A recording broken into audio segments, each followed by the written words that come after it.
Hi, welcome to episode 5 of Nights After Dark. Sorry that it's been a little while since we were last on. It's been a combination of Mark taking some time off due to his dental surgery that he needed to have, and the fact that I've had to try to get caught up on the games that have happened since. But I have three guests on with me today, so if everyone would like to introduce themselves.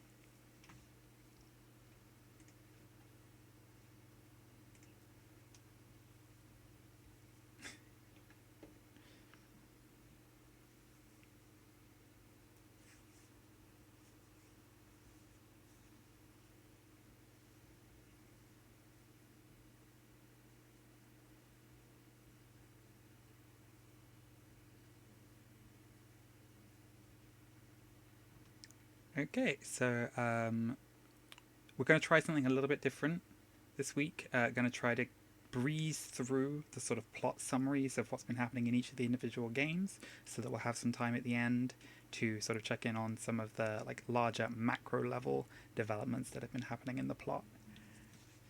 So just going to start as we usually do, going on Monday and through chronologically through the rest of the week.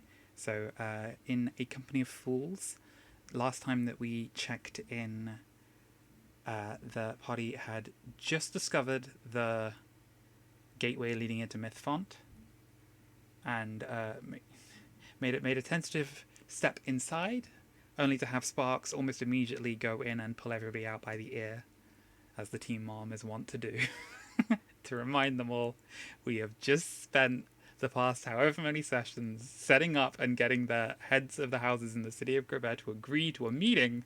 We do not have time for this. So fortunately, they were able to arrange that meeting. And the general summary was the Legion got the things they wanted, but not necessarily the things they needed.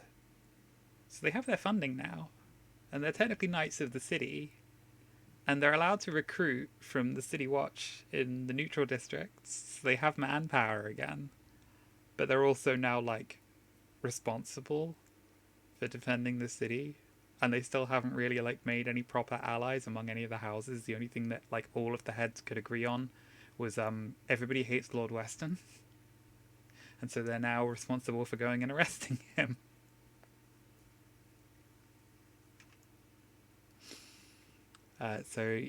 In the week or so that passed, sort of between sessions, they were sort of informed of they now have about 1,500 men that are now serving in the Legion, the Phoenix Legion. They're still based out of the Citadel, but their grasp on that is still somewhat tentative because they have reason to suspect that at least one of the houses in the city is planning to make a move upon it. So they ended up leaving sort of half of them in to guard the Citadel, half of them are going to be helping them try to make the move on Lord Weston to bring him in so that he can essentially be put on trial for dereliction of duty and for attempting a coup. But in the week, Preacher basically had the idea of okay, now we have time to go explore Mythfont, right? So that was the span of the past two sessions that have taken place, is the party going down into Mythfont, trying to solve some of the puzzles that are down there, and initially having a very rough go of it because they lost Broker. The player who was playing Broker had to step away from the game, had basically found a new job, and so couldn't keep up the time commitment of being in the game. So when you lose the rogue that has the expertise in history, and suddenly you're in one of the most important places in Origin's history and being asked to make history checks, and everyone else is I have a +2. Turns out, not so easy. So they went and got Captain Page, who is sort of Gaz's secretary almost in the Legion, who's an NPC who was there to basically just go, okay, here's what all of this stuff means. So they had some very almost Crystal Maze type puzzles to solve, which has resulted in Gaz's Sword of the Legion has now been upgraded and is a Flame Tongue longsword.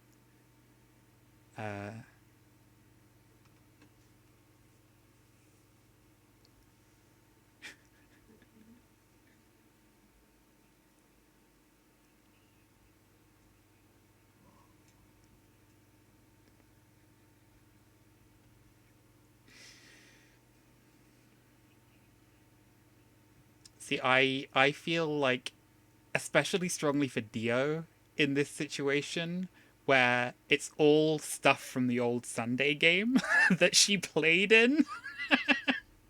It's like, oh look, there's a portrait of Des, but I don't know that that's Des because I'm playing Sparks, not Piper.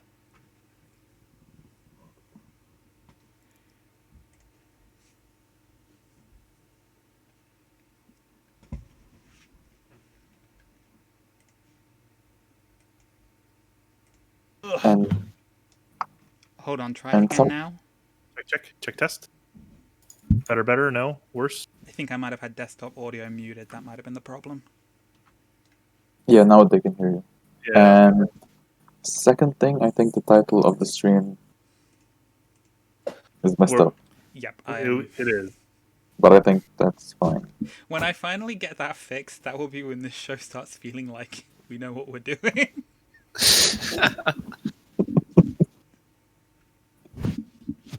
I am learning. But yeah, so some hints, some bits of lore and backstory from the old Sunday game. Also some hints at a game that Mark has planned that hasn't really happened yet due to like how hectic his schedule already is.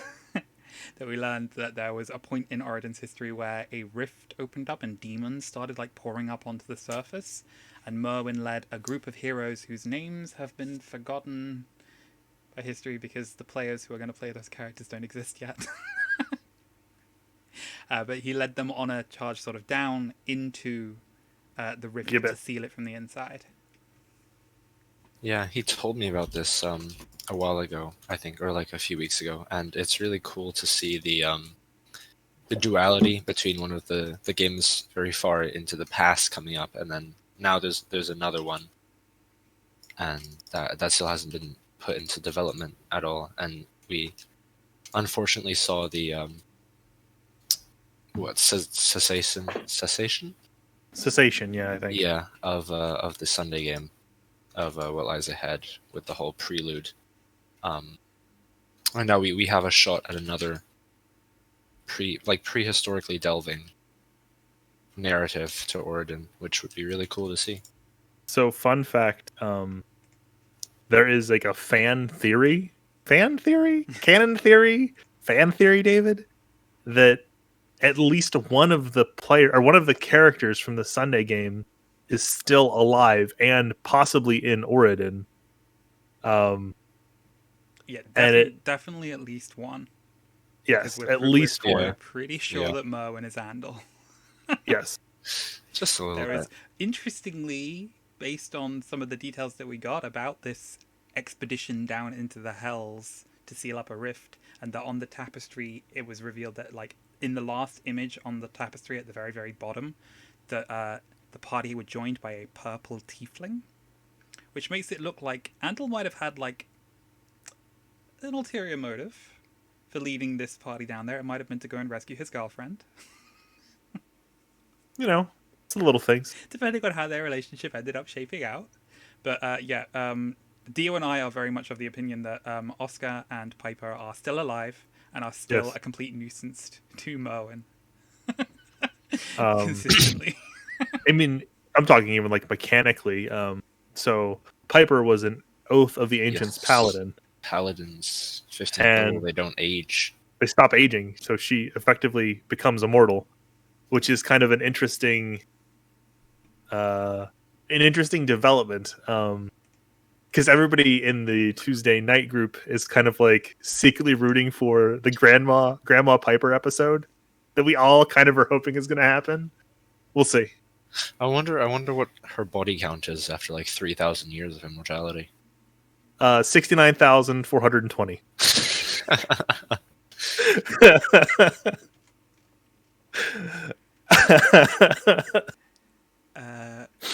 But yeah, so the party found a secret passage behind the portrait of Des that led into sort of like a banquet hall that was set up, and there was another couple of puzzles they had to sort of piece together that was involving some of the backstory that actually got built in the Microscope games that Mark used to run during the world building streams before his schedule got like as completely ridiculous as it currently is. So that was to do with the tournaments of succession and the line of emperors. But having sort of pieced those pieces together, there was like what I'm assuming is like a programmed illusion of Merwin that appeared, and basically commended them for having made it this far. Said that they must be pure of heart because the only way they could have entered through the entrance they came through would be via the staff, which had the enchantment upon it that you had to be pure of heart or it would like destroy you. And of course, Preacher was able to do that because he is genuinely just a really decent dude. So then they went a little deeper into the room and found, similar to the old Friday game, the Lost Wards campaign, that there were Duragar in the ballroom and had a pretty epic battle with them that ended up with Agranak chasing down the last survivor and cutting them down ruthlessly and stumbling his way into another room full of like relics and vaults and some destroyed Stone Guardian constructs that Sparks was very, very happy about because she wants to send one of them back to her parents in Ravenreach so that they can take them apart as artificers and figure out how they work.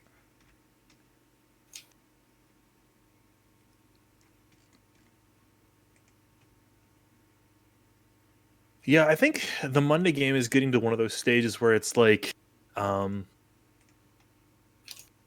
I won't say like they're hitting go mode, but they need a couple more pieces of the puzzle to kind of see what's really going on. And I think those pieces of the puzzle are kind of withheld for the time being while we wait for things in Grovair to wrap up. Well, one of the developments I did think was particularly interesting is that they were able to make it as deep into Mythfont as they could because they were able to open 2 sets of the doors. So all the doors in Mythfont are set with symbols of the phases of the moon, and one of the phases on each door is more prominent than the other 3. And so it seems like they're able to get through the doors of the crescent moon because that's the ward that they opened with the sigils in Merwin's journal, opening up the archway in the courtyard that they'd found their way into by exploring the bottom of the citadel. Yeah. But that they're also able to get through the doors of the full moon because that's the ward that the old Friday game opened. So this raises the interesting notion that it's not that you as an individual have to open all of the wards, but as long as all of the wards have been opened, then accessing any of them allows you access to the full extent of the vault, provided you can survive the traps and the riddles and everything else, the magical defenses that are sort of put in place to keep everything protected. I really love Mythfont as a concept, and I'm glad we're seeing a return to it. It's just really cool. But yeah, the only other sort of major development that's still going on, the other sort of dangling plot thread in the mundane game, is that Captain Card, the sort of airship pilot that brought them to Ravenreach and then to Grovair on their flight from the desert, his ship was attacked. They have reason to suspect that it was Thundermaw or agents of Thundermaw that orchestrated the attack, and that what Topaz, the ship's sort of Earth Genasi monk druidy type dude, described as part of the ship as that sort of navigation device. Was talking to Sparks about it and detailing that it's very, very old, one of a kind as far as they know, and probably dates back to the Draconic Empire, and that they assumed that it had sunk, but Trix had sort of called upon his Piscine acquaintances out in the ocean to scour the seabed and could find no trace of it, which sort of raises the indication that the ship might have been attacked because Thundermaw or the agents of Thundermaw wanted to reclaim this navigation device. And it is the thing that allows travel across the astral sea, which theoretically allows for incredibly rapid travel across great distances. So if that has indeed fallen into the hands of Thundermaw, then there is an ancient blue dragon that can get to basically any corner of Oridin in the blink of an eye. With an army of orcs on board. So yeah, that's gonna be fun. Bro, that doesn't even make my top 10 scariest things in Oregon. Just saying. It is just an interesting quirk of the way that the campaign has shaken out. That like they started out with this general sense of, oh my god, dragons are real. Oh my god, there's this ancient blue dragon out in the desert that wants to kill everyone, and they have informed the heads of houses that attended the meeting at the Citadel that this is a thing, and they still just don't care. They're all too busy squabbling. Well, I think it also kind of boils down to like it's one of those things of, well, what do? You know there's a dragon army out there somewhere, but it's not like, oh, we know this dragon army is 100 miles north of Ironstone Hall, right? There's a dragon army out there somewhere. Well, that's great. Nothing we can do about that. We don't know where they're at, how many people they have. Like, I guess we'll send scouts, maybe. Like, Okay, but if that's everything mean, everybody has that to one- say, Chat wants to hear what are the top 10 things that you're worried about. let's see here. Everyone becoming dead, or undead, perhaps. Nobody becoming undead would also probably be equally as bad. Stephen has raised the possibility that there are literally White Walkers. So that's The gods becoming bigger assholes, or at least a couple of them. whichever of the demon lords has control of the ancient forest, provoking the wood elves into an outright war with the rest of Oregon. Grask's comeback match is up there on things that could actually possibly end the world. Theo's cooking is also apparently pretty bad, and not meeting Grandma Piper. Yep, I think those are the biggest. Those are the 10 biggest threats to Oregon. There aren't even 10 of them. So Dragon Army is not even close to the top. On a serious note, we do know that there are still 8 demon lords at large. And we are working on a solution, but we are still not there yet. That's fine. Because that's the thing, we know that there are 8, and it's like, we know 3 names, I think, in total. We know Yeah. Wariga, Zenezia, and Zakamon. So Zakamon. there are 5 unaccounted for. I have been doing my research, so we can. Okay. So, as somebody who has killed a demon that stepped through the portal, I think, yeah, Theo or Leopold was there too. Like, I know very little about, like, as a player, what's even going on with the demon lords, other than they're out there. Like, I think both games I've played in, right, the whole, like, plot development where, like, stuff jumps through the portal was skipped in both of them. Because it didn't happen in the Wednesday night game, and it didn't happen in the Tuesday night when it game happened either. in the Wednesday night game. I don't think you weren't there for the Yeah, No, John, John manor wasn't there. break-in. He would have Right. been in Ravenreach at the time, so he knows of it. Yes, Right. but not wasn't with the dance with at the party moment. yet. Yeah, so it's like, I as a player, just like, I know that this is plot thread is out there, but like, you're like, oh, there's 8 demon lords. I'm like, oh, there are 8 of them now. Well, that's interesting. Like, But yeah, that mean- does sort of bring us on to the Tuesday game, because that has Yes. been sort of our long-term goal since I think like episode 6. I think is when we finally like got a glimpse of Wariga and got this like bigger picture sense of, oh man, this is bad. This is very bad. So bad. So last we checked in, the party had divided into 2, with one group sort of heading to the caves to try to track down some of the demons that had attacked the monastery and getting in deeply over their head. Sharp-Eye dying in the fray, and the party having to like drag his body out and head back to the monastery in the hope that the other group, which was Angus and Luna, who had been separated, trying to reconvene so that Angus could let Luna know, like, things have gone south. We need you. and running into the newest sort of member of the party of Xavier. The three of them had stumbled across a cabin full of cultists, summarily killed most of them, taken their leader hostage, and then dragged him back to the monastery to interrogate. Hmm. So what do these cultists even want? Like, are they demon lord cultists? Are they elf cultists? Are they just think that? Cultists of Zakamon, cultists of the Lord of Domination.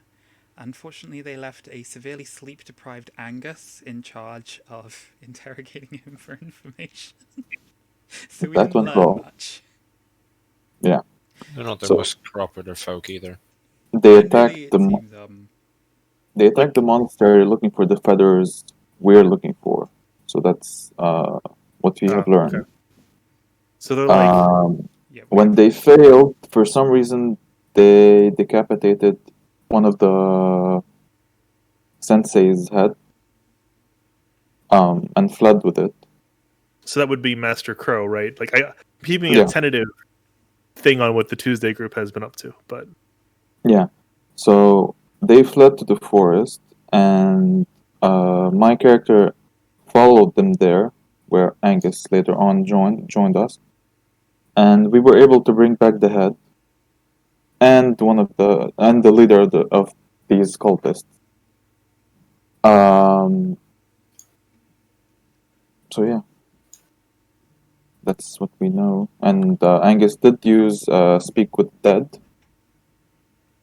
yeah, that was Angus got the relevant information that he needed, which was that they're cultists of Zakamon, mostly because they have a very Cthulhu-esque attitude of these things are going to conquer the world, and I want to be on the winning side. Because then they'll go easy on me compared to everybody else.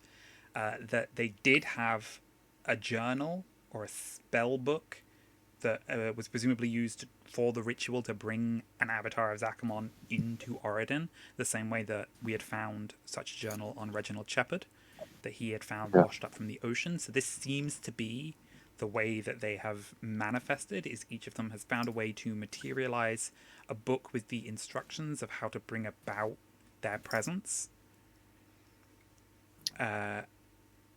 And thirdly, just this notion that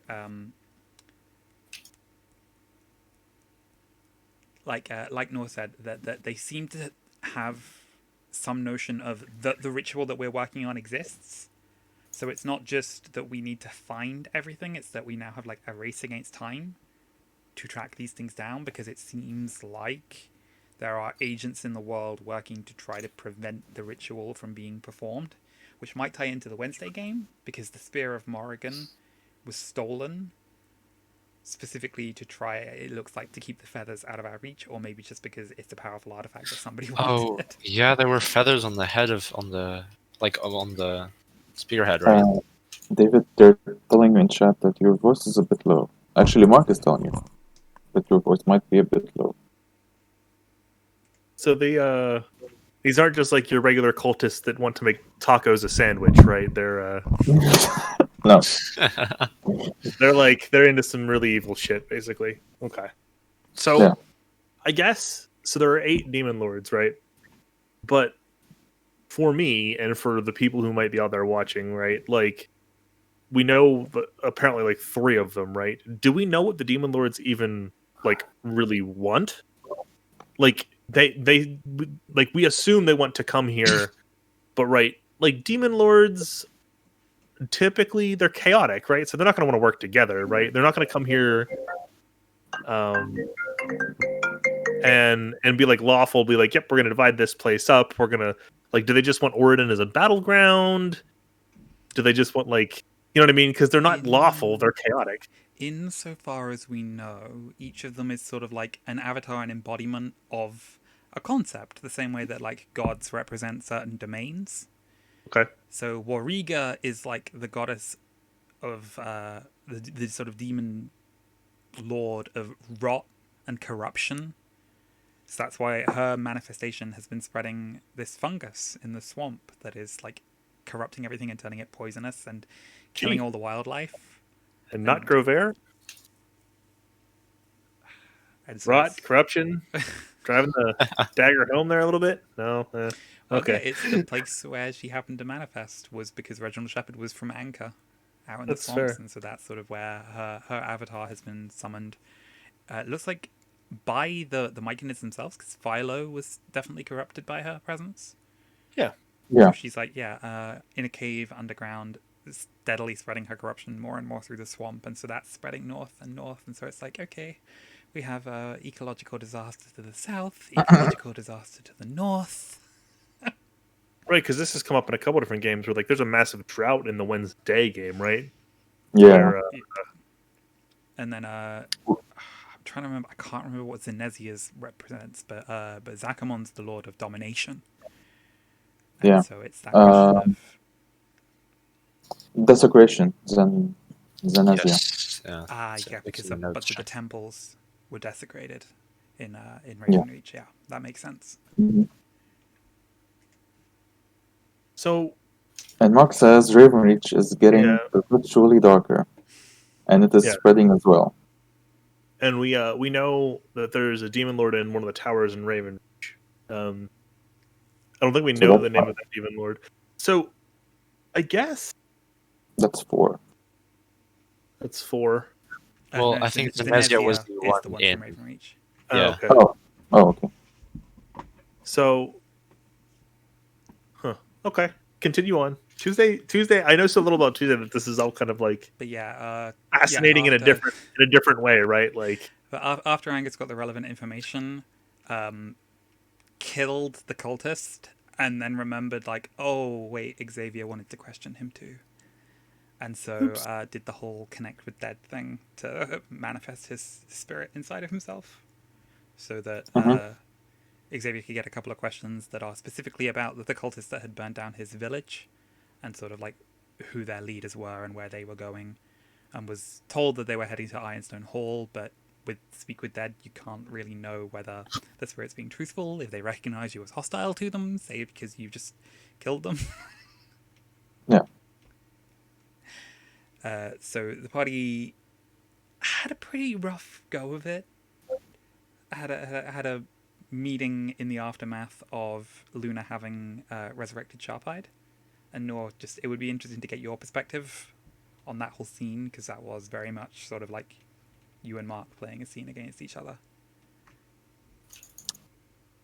Okay, so what happened was that Tundra gave Luna an ultimatum. If you want to bring back Sharpeye, whose time has between the living has ended, you need to feel the same thing he felt when he died, like the same, I guess, pain or something like that. So naturally, she would accept that deal. Like, she wants to keep her party, her family, living and safe at all cost. And so the spell worked, but moving forward, that might pose a few more problems, because Tundra specifically said that the next time you'll try to use that spell on Sharpeyed, there will be more consequences, harder than this time. So, you want me to talk about specifically my insight on this, or It depends. Offer as much as oh, you not want. really? You don't have to like reveal stuff you're Well- intending to do with Luna, but just like her thoughts in that moment of Okay. yeah, that's a good way to put it. So the thing is, when your god is not, I don't know, that's how I interpreted it. So when your god is not willing to really help you keep the people you want to keep safe, what do you do? Like, almost dying to bring Sharpeyed back. That was the price the first time. So what's going to be the price the second time? Is it going to be harder? Is it going to be impossible to pay that price? What happens then? So So I'm gonna say there are some cracks in her relationship with Tundra, and we'll see what happens next. Can I just take a small moment to highlight the ongoing evolution of the relationship between Luna and Visir? I'm gonna In mute that myself. Visir carried Luna basically back to bed to help her sleep and recover from the exhaustion of having cast the Raise Dead spell. Luna woke up, saw that Visir had been sat vigil at her bedside, and her first instinct was to basically worry about Visir rather than herself. It's this very sweet moment of just like, you should sleep. And then like remembered that Angus had explained the whole situation with the troll and basically put Visir in a headlock. I think I'm working right now, so I'm kind of only chiming in a little bit. I think the interesting thing about Thondra is it's that play on like the idea of priesthood or the idea of being a cleric that you cannot receive without first giving, right? So in order for Sharp Eye to receive another chance at life, right? Yeah. Luna must first give something. Mhm. Because Thondra is the god of like death, not death, the end, right? She shepherds souls to the afterlife. It's not like she's like, yes, murder everybody. Let's make them all dead. She's more like, okay, See, have a good night's sleep, honey. You know what I mean? Like, Mark has posted in the chat, and just clarifying, I think that's really interesting because he's saying like the thing that Thondra was trying to convey was that notion of Mirth can resurrect like Ollie and his mother, and that's fine because those people died under circumstances that they weren't supposed to. They got like killed outside of their control. A kid went stumbling into the swamp to deliver a message and got zombified. A woman got hit by a fireball. Thank you, Michael. Whereas Sharp-Eyed died in battle in a way where like he was on his mission, he was doing what he needed to, and he died in a way that like that's his end. That's the way things are supposed to be. So the reason there was a price, the reason it was going to hurt Luna to drag his soul back was like you're changing the set ending, and so that takes extra effort. This isn't like fixing a boo-boo. This is you are trying to change fate.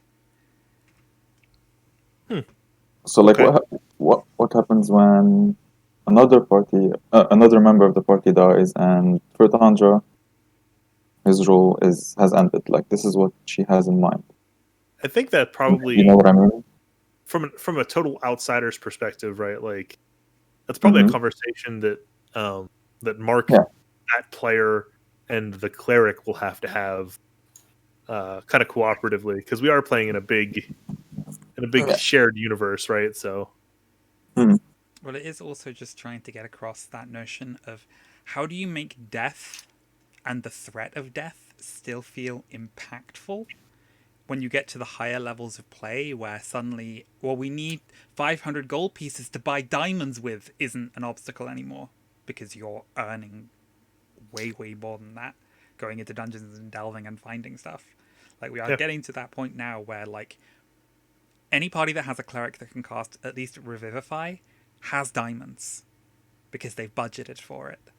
And so if that becomes the solution, is like, oh, it doesn't matter if anybody dies because we can just cast this spell and they're back.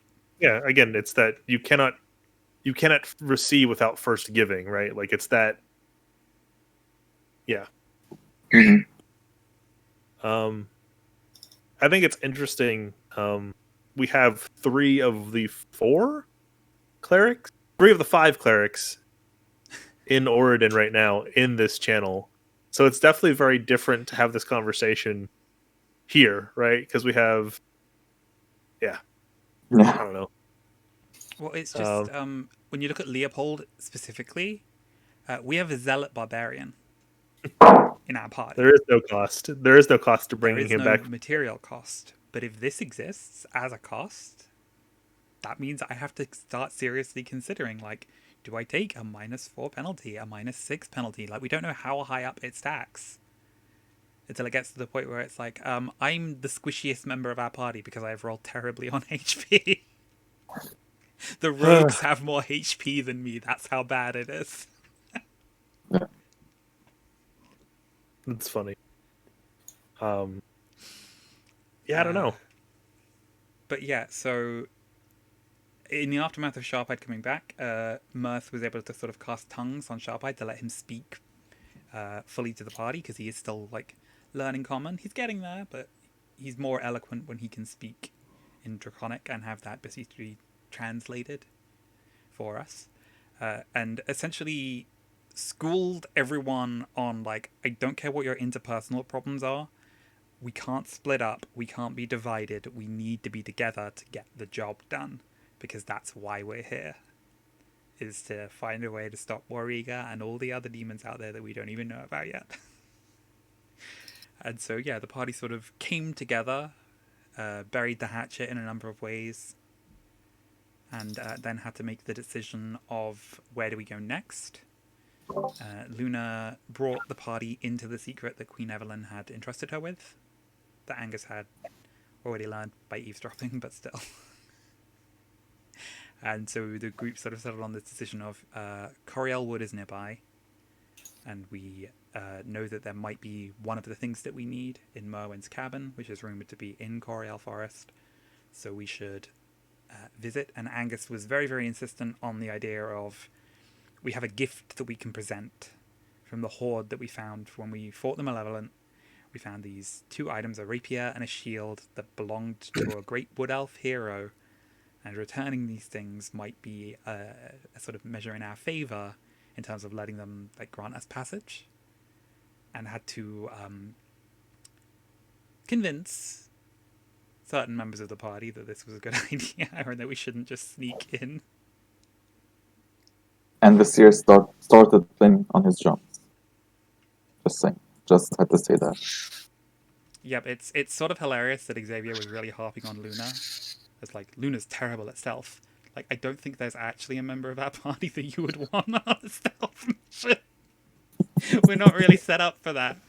Yeah, I mean, I think all of the members of the party, with the exception of Luna, are actually very good at stealth mechanically.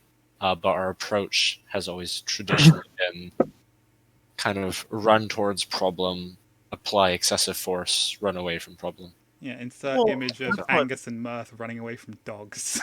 This is a conversation I had with David, right? With regards to stealth, right?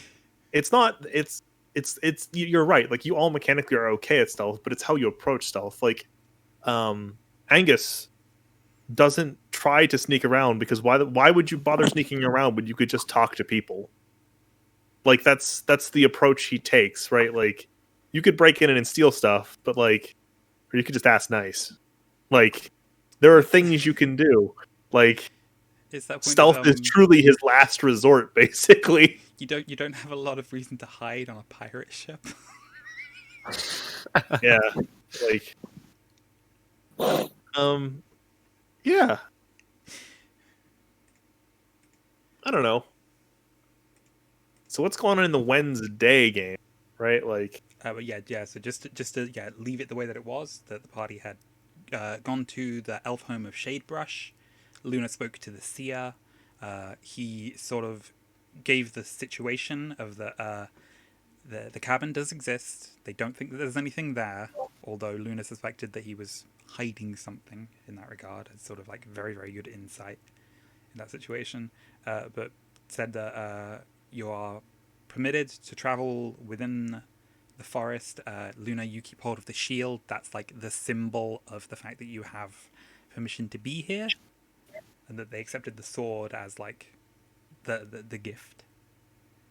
Whether they will want the shield turned over once we leave seems like something that would be probable. But yeah, a group of the Thalriel elves, the elven terrorists that orchestrated the attack that happened a while back, had come to the forest about 3 weeks ago, I think 2 or 3 weeks, and that they'd been at the cabin since. So that was how we ended things, with traveling with the warden, Kinsandoral, as our guide through the forest. And then Angus got the sending from Archie in the Dance Macabre saying that the Dance Macabre were headed to Darkhaven, and that if we could meet them there, they would be able to give the orb and the spider silk.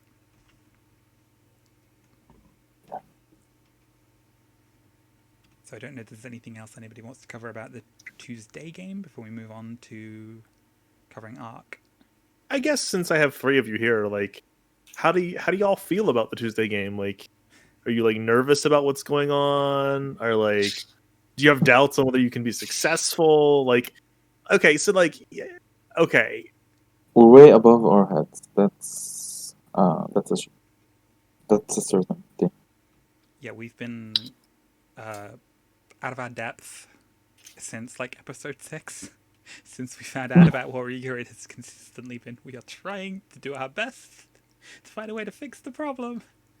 okay, so yeah, I mean that makes sense. I personally had a big moment of worry last week as one of my spells to contact a deity ended up putting me in contact with my lovely patron, who is, well, he got promoted to a pit fiend off camera.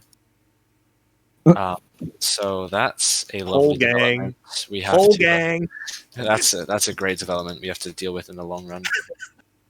Like we only have to deal with 8 demons, a pit fiend, Yeah, possibly in Volkmar. I'm not sure.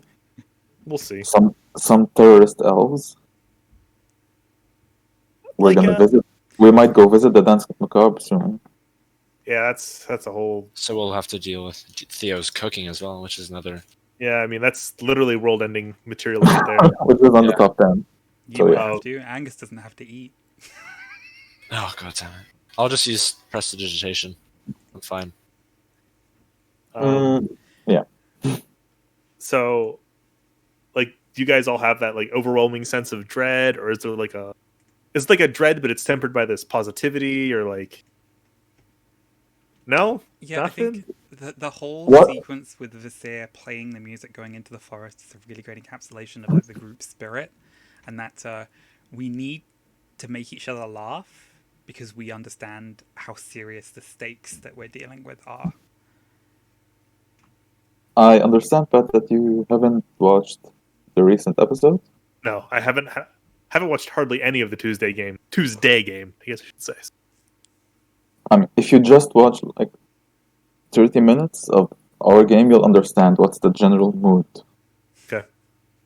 Because yeah, we'll get to that. We're laughing most of the episode, like laughing out loud. That's good. That's really good. So, all right. So, I guess Wednesday. Yeah, uh, sure. Tuesday night. Oh, Tuesday night. Yes. Oh, Oh, shit. Pat, that's your game. That's my actual game. So what did we do last time? So last time we left off was just after Aramil's debut as the mental murderer alongside Grask, and their quite spectacular victory, and that the party had like gathered at the Broken Battle Axe to drink and celebrate their victory. Yeah, the prior session for Gage Aramil's birthday is probably going to get down as probably one of my top 5 of all time, like just awesome D&D sessions. Everybody kind of got in on it, right? So if you haven't, this is a pitch. If you are in chat and haven't watched that episode, or if you just need a big mood boost, like go watch not the last episode of Arc, but the prior one. It's a really good like tonal set I think it would for that entire game. 3 episodes back. Yes, it would have been 3 Two episodes. since then, so yeah, three episodes back. You'll recognize it because it's the one where in the image we're all wearing party hats. So like since then, y'all got to meet Lou. We got to meet the lead singer of Suede Overland. Yes, you got to meet Lou, who is Bowie's brother. And I think the rest of the party kind of got a little bit of a nasty shock when they met Lou. And that he's nothing like Bowie. Anything else, David, that like crazy happened in that episode? We did have the episode where we had Aramil, who hadn't been present, because the way we ended up framing things was that we dealt with Rack Rack. off screen, so we got to Yes. fill that in with a flashback of the party explaining to Aramil how that encounter went down. Yeah. Which was basically encapsulated by Bowie telling them don't fuck with us, and the paladin attempting to cast command on Leopold and it not working, and then Leopold used his channel divinity to make them all drop their drinks. Yeah, the thing about Rack is that like we very clearly don't want to be mean to them, but they just keep pushing our buttons, right? Like we first met Rack when Ark met Rack. It's like a rom-com in the making, right? When we first met them, we were at the bridge, right? And instead of consulting us after we had confronting us after we had crossed the bridge, they confronted us on the other side of the bridge. Like, we'll cut the bridge down, and we're like, okay, well, I guess we'll just go back to town, right? Like, they're kind of incompetent. Like, they mean to do evil, but they're too dumb to like really act on it, I think is a good way to put it. Yeah, that's the reason that people started calling them Team Racket.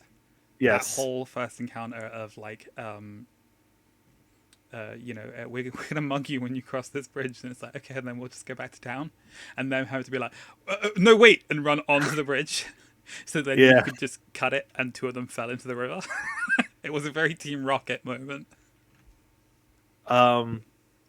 So we tried to like have Dot, who is our major domo, like set up this like parlay with them where it's like, hey, we'll send you jobs. And we intended to do it like with the best of intentions, right? We're like, I think we did, because like, because this is something I think is interesting, is that the Paladin guy didn't exactly have like a bad point about like, right. The job you offered us was incredibly dangerous and would probably get most of us killed. Sure. Which was part of Bowie's reasoning for offering them that job.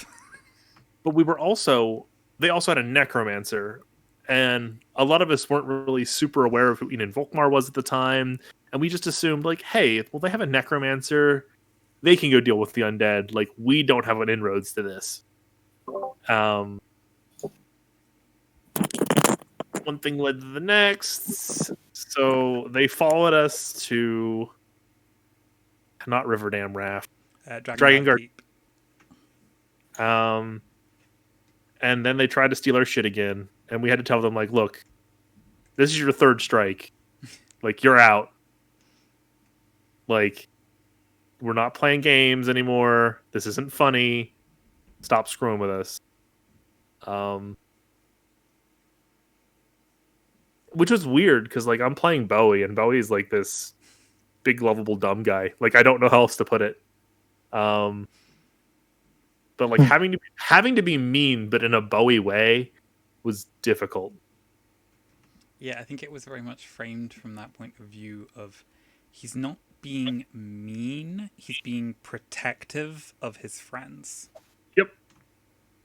So there's this whole like debacle with Rack, and like I as a player, right?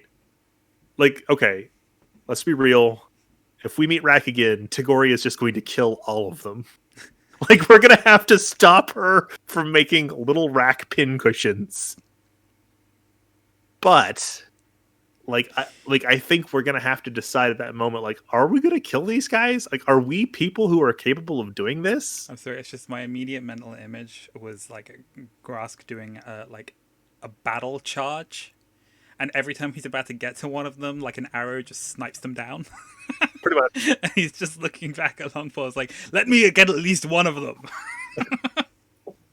So we dealt with Rack, and then we started heading out to the library where Leopold's. Yeah, it was. We had history. Aramil's birthday party that had been set up before, or like cake and presents, and just generally like the party having a good time together in Grask's suite. And then gathered together for breakfast the next morning, and Grask went off alone first by himself to the temple. Yep. And that was to have a priest cast Sending, to Patty, who he has mentioned before. Seems like probably that it's like his estranged daughter is the vibe I was getting, but we don't actually have like the full details yet. Yeah. Could be his wife, could be his daughter. Like, we don't really know what the deal is, aside from the fact that like he's very clearly got some baggage that he does not want everybody else to know about. Yeah, that decision to make it like a personal moment for him to go to a stranger and ask when like Leopold could theoretically cast the spell. That was a very sort of like telling new dimension to Grask's character. Yeah, because typically he's just kind of the big boisterous, like funny guy, right? Like, so seeing that side of him was really cool. And then meanwhile, I finally got to establish Leopold's backstory. Yes. So we had birthday cake. Trying to remember, we gave Aramil a cloak of billowing. And I think Aramil ended up taking a level in Bard at this point. Yep, but is specifically flavoring the Bard spells as like an extension of his psionic abilities. Yep. So he's not quote unquote like a spell caster. It's all just manifesting the way that his psychic powers work. Yep. So we get to like this, like really old. Is it like, I don't know if the temple? It's not really a temple because it's like underground, kind of. Yeah, it's the temple archives. For the Church of Thormodin, and like we're walking down and down and down and down, and then like Leopold's like, "Yeah, I might have lived a long time ago, you guys. Why don't you tell us about that? Because that was a little out of left field for I think a lot of people." Yeah, so the character concept for Leopold is one I came up with several months ago because in my alternate Thursday campaign, we had an encounter with some Gorgons. And it came down to both myself and the party druid, because I was playing a cleric, had failed the Constitution save against their Petrify and got flash instantly petrified, no saving throw required. Just boom, no, you failed it too much, you're just instantly stone. You can't avert it, you can't change anything. And we had one potion of greater restoration. And they used it on me. And I was just like, oh, fuck, because now I'm responsible for curing the druid. And we were at, like, level 5 at the time. So the next, like, 3 sessions devolved into, we need to find somebody who can cast Greater Restoration on the druid and bring him back. Oh, did I mention as well that the temple that we were in was underwater, and we only got down there because the druid had cast a water breathing on us? Oh, shit. So my character was a sea elf. So she was fine. Everybody else was hosed, And it was just like, everybody else, you're going to drown. We need to get out. So it was just this very fun experience that all came out of like a character being petrified. And I started thinking about like how interesting that would be contextually, of like, you're an adventurer, you get petrified and you get left and the party can't fix you. And like centuries can pass and then eventually somebody stumbles across you. And when like a spot opened up for Ark, I thought about it as like, well, that's what the Artifact Recovery Corporation do. They go to weird, forgotten parts of the world and stumble across things. And so I sort of like picked out Leopold as a character because I have like a stack of them, and just went like, oh yeah, this will work. And then it was just like hinting at it subtly, trying to build it up and plant the seeds, and then just finding the right moment to be like, and here it is. Sorry to interrupt. I'm afraid I have my Monday night game in 3 minutes, so I must go. No worries, Kim. Thank you for Just being here. time with you, It's been fun as getting your always. perspectives. and I will Pleasure. see 2 of you tomorrow. Bye, Pat. So we meet Leopold, right? And we get to really meet Leopold for the first time, and we're like in these, like, we just keep going down further and further and further and further and further, and we get to the point where, like, we're back hundreds and hundreds and hundreds of years in these archives, and they're all in like chronological order, basically, and we get to find out about Leopold a little bit, right? And then there's like this moment where he's like, you know, all my family is gone, like my history is gone. And something I particularly enjoyed is as Bowie as being like, well, maybe not. Like it might not be gone. Like you might have like a, because you know, like it's been a persistent theme for Bowie that like is Grandma Piper out there, right? Like, so this idea that, you know, you might have a great grandnephew out there somewhere floating around, we don't know. It And, was very, very what I've come to expect from Ark, and yet it was unexpected. Yeah. The fact that I basically presented this idea of like, I am all alone in the world, and everyone immediately went, no, you're not. Well, and even Bowie so, having that sense of like, you must have family somewhere, and you can make family because that's what you can do. You can just find somebody that you care about, and that Yep. can be the person that's important to you. That's something that's viable. That Longpaws, who has this extensive clan back home of cousins and nieces and nephews and extended family, was like asking the questions of going like, didn't you have nieces, didn't you have nephews, is there any chance somebody survived and that you've got some distant blood relation out there in the world still. And that Aramil, who is from Geneva and has brought up that like he grew up on the streets with a lot of street kids who were all orphans, and sort of raised that point of saying like, you can always adopt, you can make family in lots of different ways. And so it was just it was a very, very... I think the most Ark thing possible is to say, no. Like, we're your family now, right? It's kind of the vibe we all kind of gave you, right? Like, yeah, but it was very much like what I was trying to build towards is that sense of Leopold being like, I woke up in a world where I didn't feel like I belonged, and since I've been with you, like you make me feel like I belong, that I have a place here. it's been good. And like it's been a neat thing. So then we got to meet the most important member of the party as a heads up at the end of that session. And that is Flying Bubbles. It is Bubbles with wings as a heads up. Pippin has converted Bubbles into his homunculus. Yes. So the team mascot can now fly.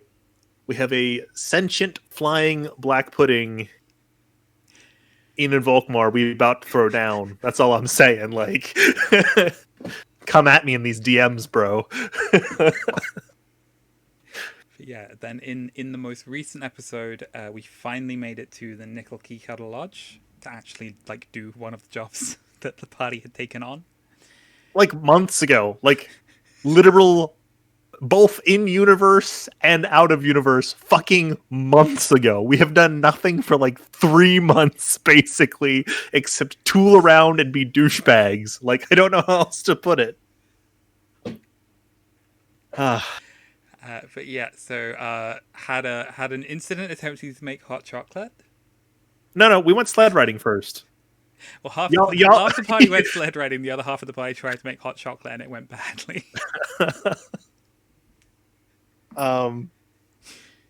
Just as an aside, when the party's rogue is like, "What's hot chocolate?" and then decides to go ahead with it anyway. Oh boy. Well, I just thought it was like 3 members of the party have 10 intelligence or lower, and we failed at like basic chemistry. Yes. Yes. Also yes. I think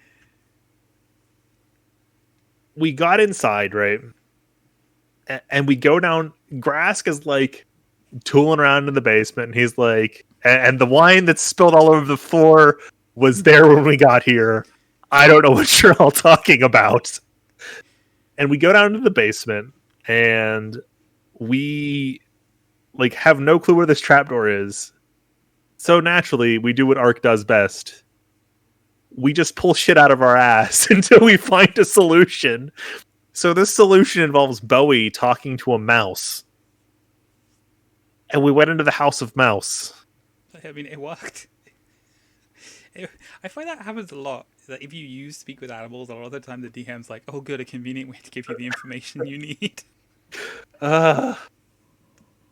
So we're like going down into this tunnel, I guess, at this point. And it's like there were three options. It's like go left, go straight, or go right. And there's no map, and there's no light. And we're just like, well, fuck it, we'll go left first. I just thought as And- well there was like 3 distinct tiers of how effective we were. Where you've got Longpaws the Gloomstalker and Aramil the stealthy rogue seeking ahead to like check everything ahead of them, and then Grask and Pippin, who both have dark vision, who are like semi-okay, just hanging back, waiting to see how things play out, and then And it's the Leopold two and of Bowie us. stumbling into each other in the dark. It's like, could we not figure out maybe like goggles of night? You know, we do have an artificer. They can make those. Like, I'm pretty sure Mark would even let him like make them, you know, without consuming one of his infusions. That's He the could thing, just I make them. think the way that infusions work is that you can infuse like one infusion into something. So if you do a replicate magic item to make a set, you can make one pair, but you can't make multiple pairs. Right, but like if he has So the if Bowie could recipe, have those, and then Leopold has the Not light that. cantrip, that can do him fine. it's not that, right? It's the if he has the recipe to make them, right, from his infusions, spend the downtime to actually make them so we can see in the dark. You know, they don't require attunement. I greatly prefer the solution that Pippin came up with in the moment, which was when a fight did break out with an Edicap, he cast Flaming Sphere upon it to trap it in a small room with Grask. Yeah, and like I think the funny part is Pippin Gage was like sincerely like just considering casting Flaming Sphere and then shutting the door for the room that all these spiders were in with Grask and the Flaming Sphere in it. And it's like My favorite thing about how this series kind of of a events dick move, but also really effective. My favorite thing about how this series of events played out was that Grask just basically slammed the Edicap, had Leopold cast a spell on him so that he could then take another attack, and just like broke this thing in half, and then the rest of the encounter was everybody trying to squash spiders. Poorly trying to squash spiders, I might add. Like just failing at killing it like a CR 1/4. you know, in the Dance Macabre, which is a game I play in, we routinely fight CR 15, 16 creatures, and it's not a real problem, right? Then there's Ark. CR 1/4 spiders are an actual legitimate challenge for this group. And I'm not sure whether to be sick or laugh.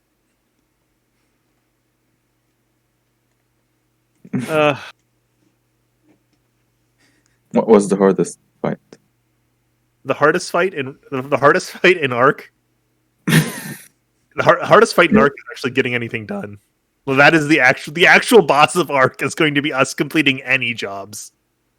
Yeah.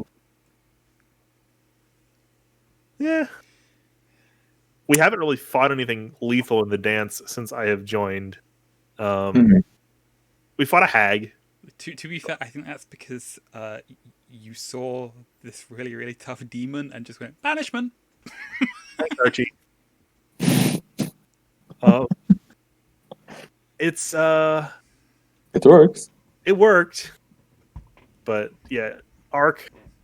I get whiplash really bad from playing in Ark, and then going to try to play in the dance, where it's like in Ark, it is this lighthearted game. Like spirits are always high, even if we're not doing anything. We're always working on something, right? Like there's a con job always going on with Ark. But Yeah. then the dance, it's just like this overwhelming feeling of dread. It's depressing. We don't want to solve any of the problems that we have to solve, or like maybe we do want to solve the problems. We don't have a way to solve them. I Like, think tonally the distinction is that it's like the Dance Macabre, it's like we work together because we have a common cause. And like there's friendship there, but it's also like an awareness of how serious things are and that there are high stakes. Whereas Ark has more the rapport of like when you're working a retail job, like in the summer between cheers. college, and It's there's just like you fucking like the cheers. people, you're just slacking around. It's like you're working a video store. It's like Clerks, basically. It's just Cheers. It's just Cheers. But I don't know who our Cliff Clavin is. Like, none of us are smart enough to be Cliff Clavin, I don't think. Where everybody And knows your it name. is why I sincerely hope in my heart of hearts that the Ark campaign eventually do get to like defeat one of the big bads, but like by accident, backing Yes. our way into it completely unintentionally. I told you, the end game for Ark is actually being the people responsible for saving the world while having no business being the people that are actually saving the world. Accidentally banishing all demons, Yes. or killing Inan Volkmar again, or Yeah, we accidentally kill Ian Volkmar because we decided to build him a swimming pool, but we had to like contract a church to provide all the water, and it's accidentally holy water, and he goes for a swim and then just dies. Like that's the Ark solution. completely legit.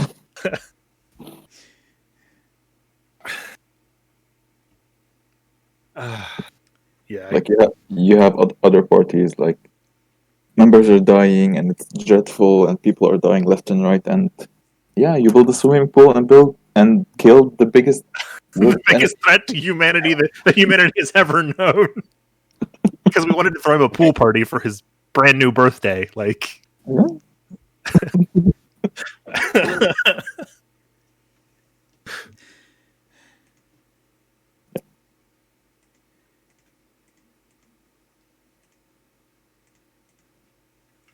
Okay, so moving on to the Wednesday game of Help Wanted. Mhm. So the last time we had checked in with Help Wanted, they'd accidentally, like unintentionally, released a demon because they thought it was a dude trapped in a ring of celestial runes, and he promised Talus that he'd teach him some necromancy. So they broke it out and it turned into a demon, and then they just thoroughly demolished it. So from there, the party returned to the Bronzeville caves, spoke to Lord Bronzeville about the fact they want to basically besiege Redinburgh while the army are away trying to conquer Draen, so that they can get control of the city.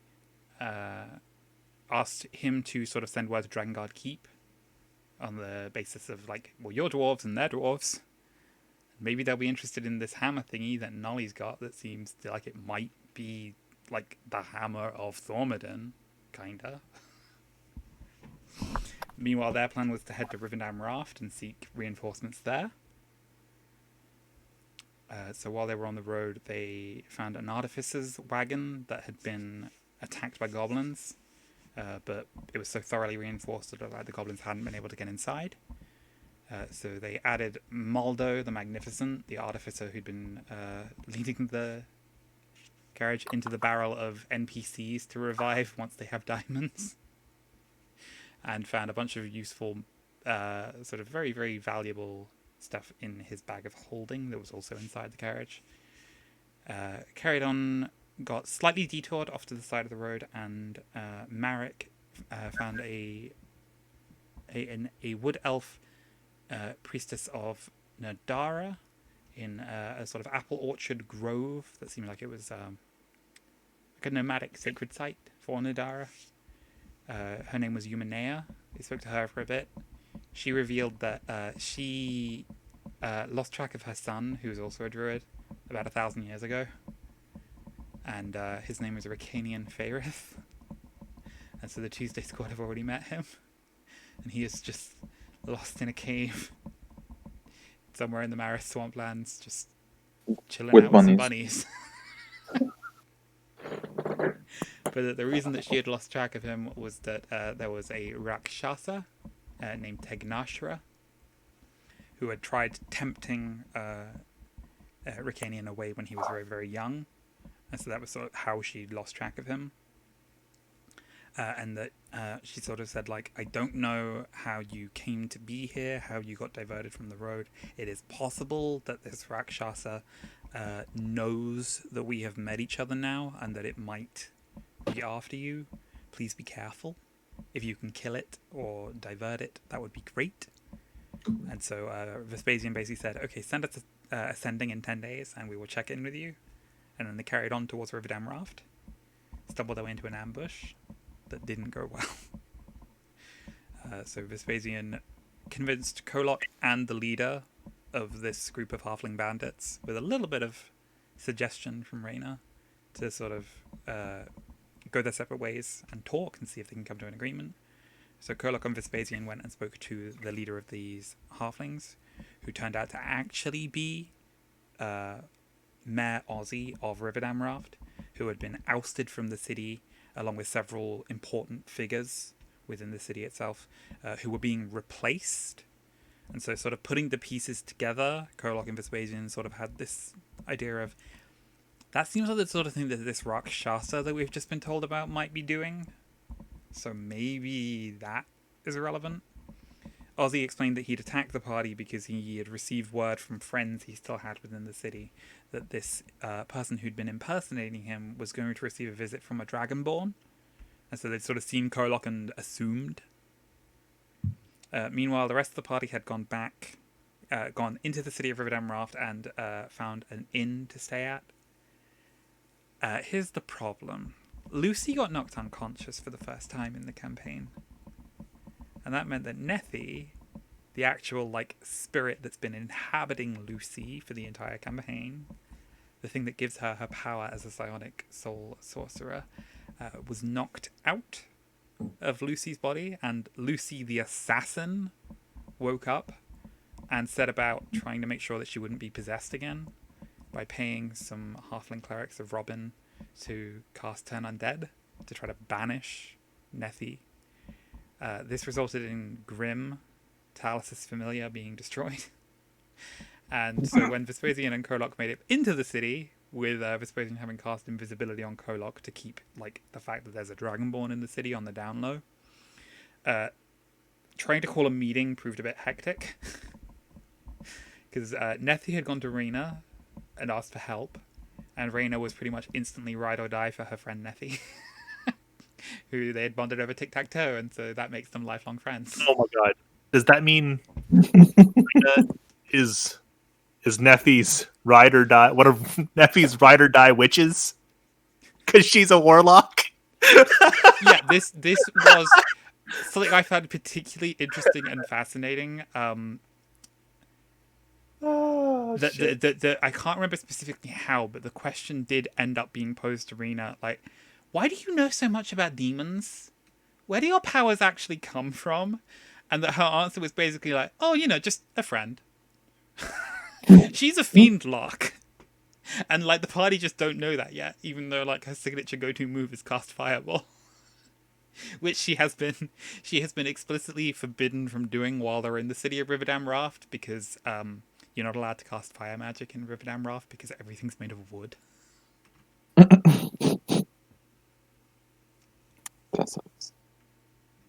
So yeah, this was the general chaotic situation that they had found themselves in. So while Marek and Vespasian took responsibility for going to City Hall to check in on this fake mayor, see if they could organize a meeting, and keep an eye out for the Dragonborn, Lucy had semi-explained the situation to Kolok, and he said okay, you're being haunted by this dark spirit. That seems like the sort of thing Talis might be able to help with, because he's of the Awatha and they have this whole reverence for the spirits. So Talis was able to put together a ritual to conjure up Nethi, and Nethi was basically just instantly I hate Lucy because she killed me, and I either want to repossess her body so I can keep punishing her for that, or we need to find some other solution. And Kolok offered up his own body to Nethi as a middle gap in between, maybe we can find a way to revive you, after we revive Mayor Pfeiffer and Wilhelmina's brother and his wife and that artificer that we just picked up on the side of the road, and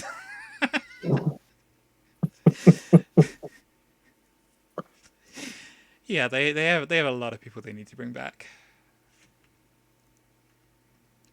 But so yeah, that's the situation currently, that Nethi is possessing Kolok.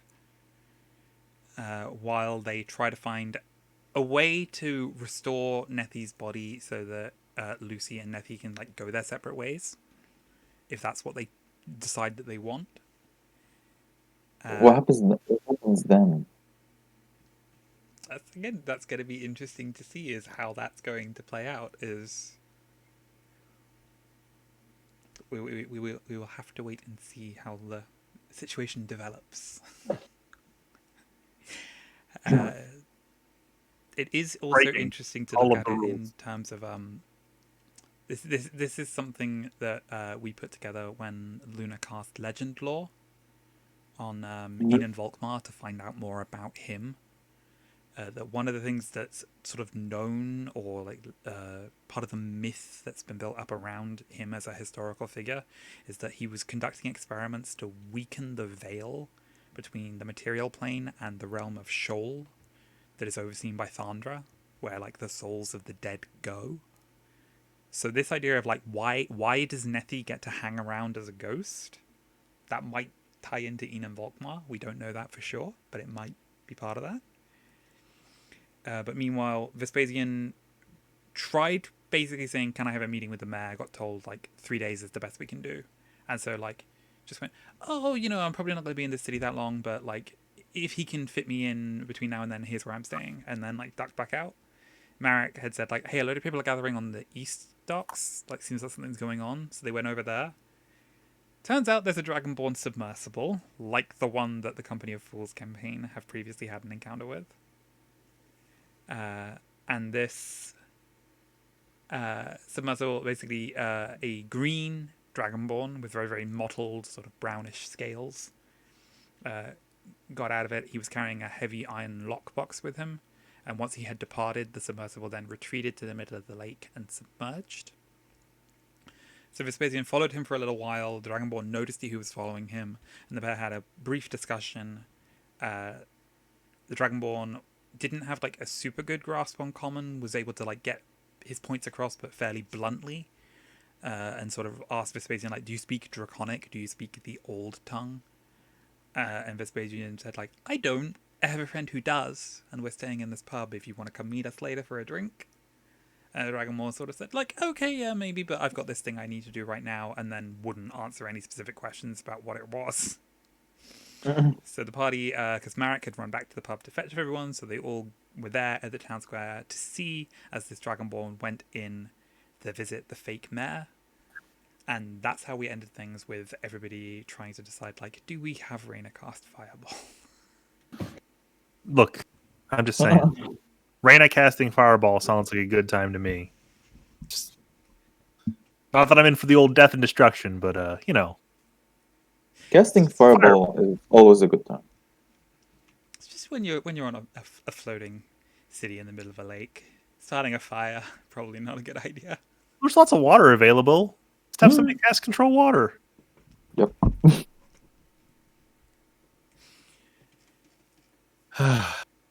We're not gonna talk about the mayors that have died so far. Look, man. Historically, Help Wanted has not done well with mayors. I think it's literally only the one mayor. It just was a real bad time that guy had. It is interesting that with Century having left the party, but they are that's like- still having That's like problems saying with the Casey mayor, Anthony is bad with kids, right? Like, no shit. It's the most dangerous job in Oregon. But yeah, so generally that's like bigger picture stuff is that they have this notion that it might be the Rakshasa that's impersonating people in River Damraft. They have an incentive to try to resolve the situation, because if they can reinstate Mayor Ozzy, he'll have the ability to assemble a militia to help with the siege in Redaba Fortress. And that's like the party's like end goal currently, is to try to stop Lordcroft and get access to the fortress so that they can then go into the caves underneath to go and kill the mummy that they believe is the source of the drought. So Big Lundi in chat is saying that They're planning on killing a mayor. They've had a plan to kill every mayor they've met so far. All I am saying is that Wait, Angus's father is a mayor. yeah, if you go to Darkhaven, please don't kill the mayor, or I will have to kill you.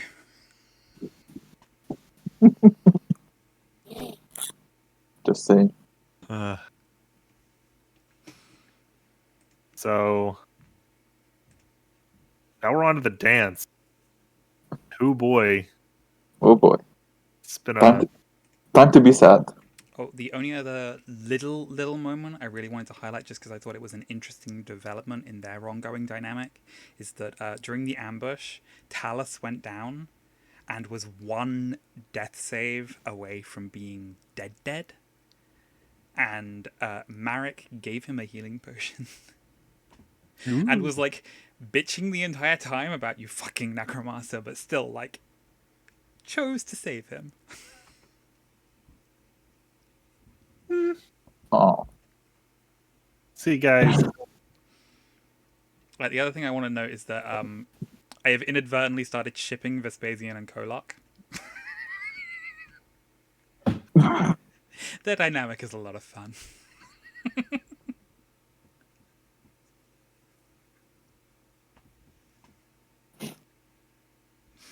If I had to ship somebody in all of Warden, who would I ship? I mean, okay, I do have a canon ship. Okay, Ship? yeah. So a ship is like when a fandom forcefully puts two characters of a fictional setting together that do not belong together, right? Fandom history time. The term originates in X-Files fandom. Specifically, it described the kind of people who were watching the show because they were invested in the relationship between Mulder and Scully. Yes. Okay, makes sense. So naturally, I ship Michael and Count Strahd, Mm-mm. and it's only because, well, they're the only two people that can tolerate each other for an eternity. However, if I had to ship two people in Orden, who would I ship? Who? Oh shit, that's tough. Who's the most serious person we have?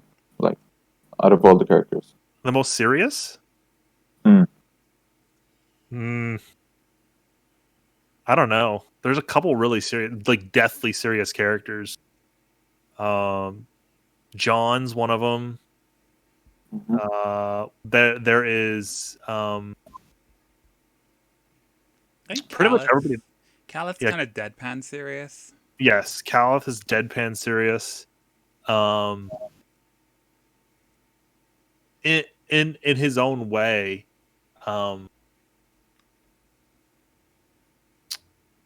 like, okay, for Arcways, like Pippin is very serious, right? Because he's like, no, I'm here to make money. Because like my first attempt at life, like, crashed and burned, basically. So like for Arc, that's pretty serious, right? We have Leopold, who's pretty serious in Arc as well. I mean, there's a couple serious characters, I guess. I'm just saying who's the most serious that we can ship him with Vasir, possibly. Oh God. But Lumby's saying that we can't ship Vasir because he already got a lady. It's true. Who could we ship Max with? Max with a literal fucking mirror, I guess. Like he just blows kisses into it all the time. And like, Felix, because he's the only rock gnome. that's true. So we know Max's type. Fair. Hmm. True. And Max is absolutely the kind of person who would be a home wrecker. And would That's come in true. and make It's beaches true. heartbreak. Oh, it's so true. Oh, that's terrible. I don't know. We need a list in front of us. I'm just I saying. mean, in the RP chat for last week, I basically wrote what amounts to fanfic about like Angus and Roger, who haven't even been introduced yet. Yeah, that was very nice. Who would we? I'm just saying, I wouldn't pay for any like smutty fanfics, but they would pay for themselves.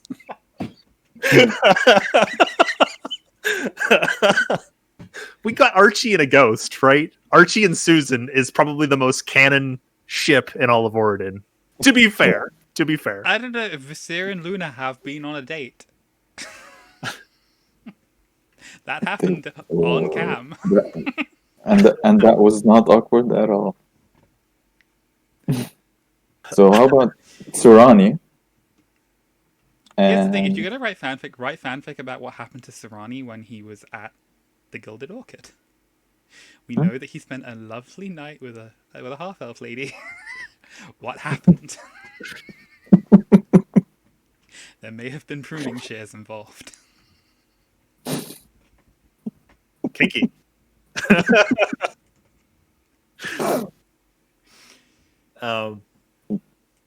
I guess like the only legitimate ship in Oregon so far, like where it's like not real, right? But it has been Archie and Susan so far, right? Mhm. Because like I guess technically like Visir and Luna are working on it, right? Like it's like that awkward thing, right? Because that's my take on it. Like Yeah, that's it's I guess canon, and it doesn't get like a super amount of attention, but there has been this steady progression of their relationship growing towards romance. In that they went on a date and they've kissed, and the party basically treat them like they're married. Partly to tease them, but partly because, you know. because Surani doesn't know, doesn't understand. Jesus, this is gonna be tough. Vespasian and Kolak from Emmy. Yeah, they basically had a scene of Vespasian had cast invisibility on Kurlock and then like took him up to the room that had been rented for him and was like, "You have to stay in this room. You can't go out until I can like cast invisibility again on you in the morning because we need to keep the fact that there's a Dragonborn here on the down low." Because the plan basically was, if we can ambush this other Dragonborn who's coming in, you can just go in his place. And there was only one bed. And there was only one bed. One day. Okay. Okay then. Okay. I'm just saying. No, I will not pay for this fanfic, but the fanfic will pay for itself. But on the subject of Susan and Archie, the Dance Macabre is the next game that was up, and they did have an interesting moment in the past couple of episodes, and that was Susan sort of raising to Archie this notion of, I feel useless just being trapped here in the ring. Is it possible there's a way for me to come back? Can I be resurrected? Is that possible? Or has my soul in some way been damaged and corrupted by the fact that I was a ghost? I was technically an undead being for a while. And the Archie's response was, I could ask Theo, because he's a necromancer. It's like, yeah, and a necromancer who I don't think has ever successfully made any undead. He made half a skeleton this one time. Should we just say who is the ghost? So Susan is the ghost of someone. Is the ghost of a woman that was the wife to somebody that Elena Norlov and her husband killed. Yeah, they basically is it Who's Afraid of Virginia Woolf? Is that the one I'm thinking of? I have no clue. You invite a lovely young couple over and then psychologically torture them over dinner. They basically did that and used magic to make Susan's husband kill her, and then trapped them in a cycle where their ghosts were reliving that event every night until the dance came to the manor and broke it. And Susan ended up like befriending Archie and possessing Archie for a little while, and then when Archie was knocked unconscious while wearing the Ring of Mind Shielding, in the same way that Neffy's ghost was expelled from from Lucy's body,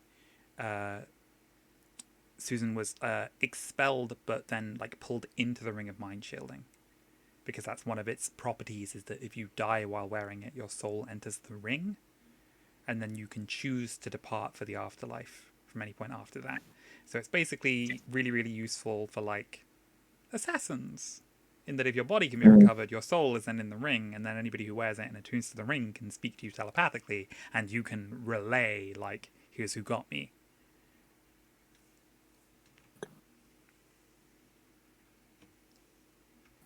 But yeah, last time that we checked in with the dance, they were headed to the village of Darkhaven to help out an old friend of Lady Beers, who was the priestess of the Church of Solemn Night, a sort of sect of the Temple of Thandra. They had been having problems with some missing children in the village, and so if the dance were able to help resolve the problem, they would be permitted use of the village's forge so that they could produce amulets of protection, or proof of detection and location. Basically, they needed to find a way to stop the people who are after them from being able to use divination magic to track them while in the city. So the idea is to be out of the city for a while to give Lady B some time to like move in the political scene, to hide the fact that she is a member of the Dance Macabre, that she is associated with known terrorists. While they work on making these amulets, they can come back to the city safely in time for the next full moon to deal with the werewolf problem. Yeah.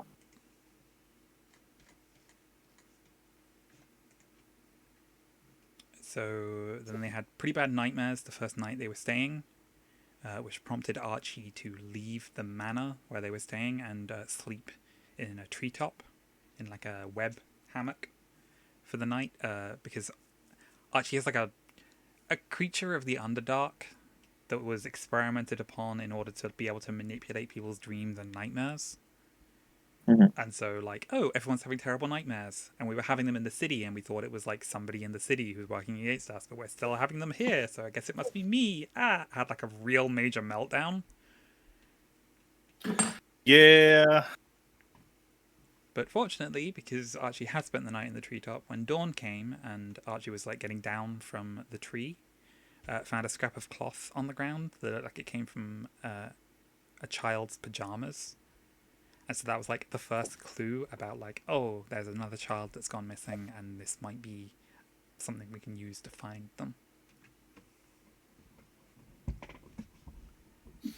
And I think we ended up finding a little piece of pajamas, if I remember correctly. Yeah, it had like cartoon cats on it, and so that was like, oh, that's probably from a child's, bedclothes.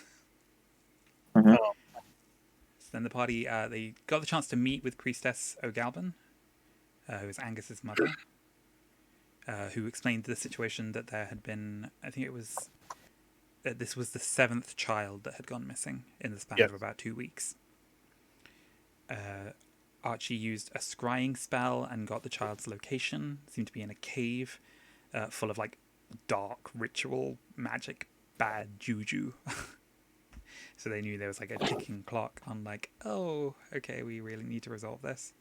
When I spoke to Jonas, the town historian, who wasn't really able to help in terms of tracking the children, but did give them a pretty foreboding piece of information that there is an altar somewhere up in the mountains nearby that bears the sigil of Enon Volkmar, and that when Jonas stumbled across this when he was very, very young himself, had been so repulsed by like the dark energy emanating from the place that he had run in like absolute terror back home, and so like doesn't know its specific location. It's funny, kids, because that will come up later. So then the party used locate object on the scrap of cloth, found their way to a cave, made a very, very careful sort of entry into the cave using detect magic and dispel magic to identify and destroy abjuration wards that had been placed by whoever was like inside of this cave. Then got attacked by 6 shadow demons. And what I think was a very, very interesting moment to give us more perspective on John as a character, when he used spirit guardians, the form that they took was like members of the dance, including the members of his old team that had died. Yep.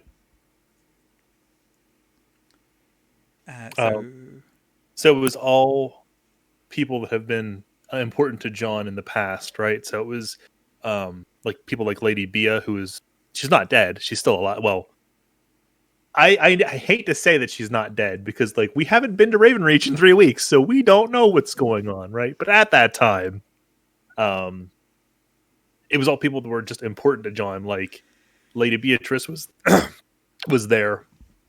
But on the same token, Teddy and Polly were there. There's a whole bunch of people that were there. So, and you just have to be important enough to John to be in it effectively. And that was a very cool flavor. That was a very cool flavor to the spell, honestly. Yep, we might see new people appearing eventually. We'll see.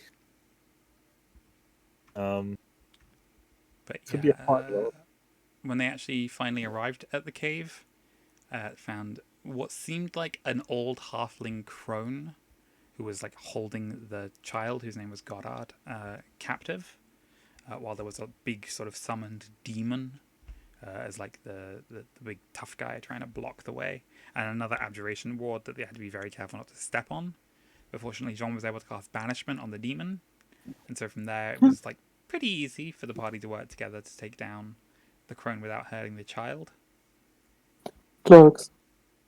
When they were sort of like checking that this crone didn't have any magical items upon her, put the pieces together when they found a soul bag and heartstone that this was a night hag, just disguised to look like a halfling. And Theo interrogated her almost immediately about the Codex Mortem. Obviously, as a necromancer himself, had some degree of interest in it. And the hag explained that she had been sacrificing the children in part to try to find where the Codex was. So knocked the hag unconscious, dismantled the ritual circle that she'd been using, this dream catcher that had been inverted so that it was a nightmare catcher that would give the children bad dreams, and carried her back to the temple so they could return Goddard to his parents and let Priestess Wynn know that the other children were dead. Yeah, not just dead though. Yeah. That's the real kicker. Like having to tell Mother O'Galvin, if these kids aren't just like dead, they're like damned and dead. There's not a good fix for this unless you know some magic. But yeah, the party then interrogated the night hag in the back of a butcher shop. Found that the most effective method of getting her to talk was for John to speak Celestial in her presence, which she took particular offense to. Seemed to almost cause her physical pain to have to listen to it. Yeah.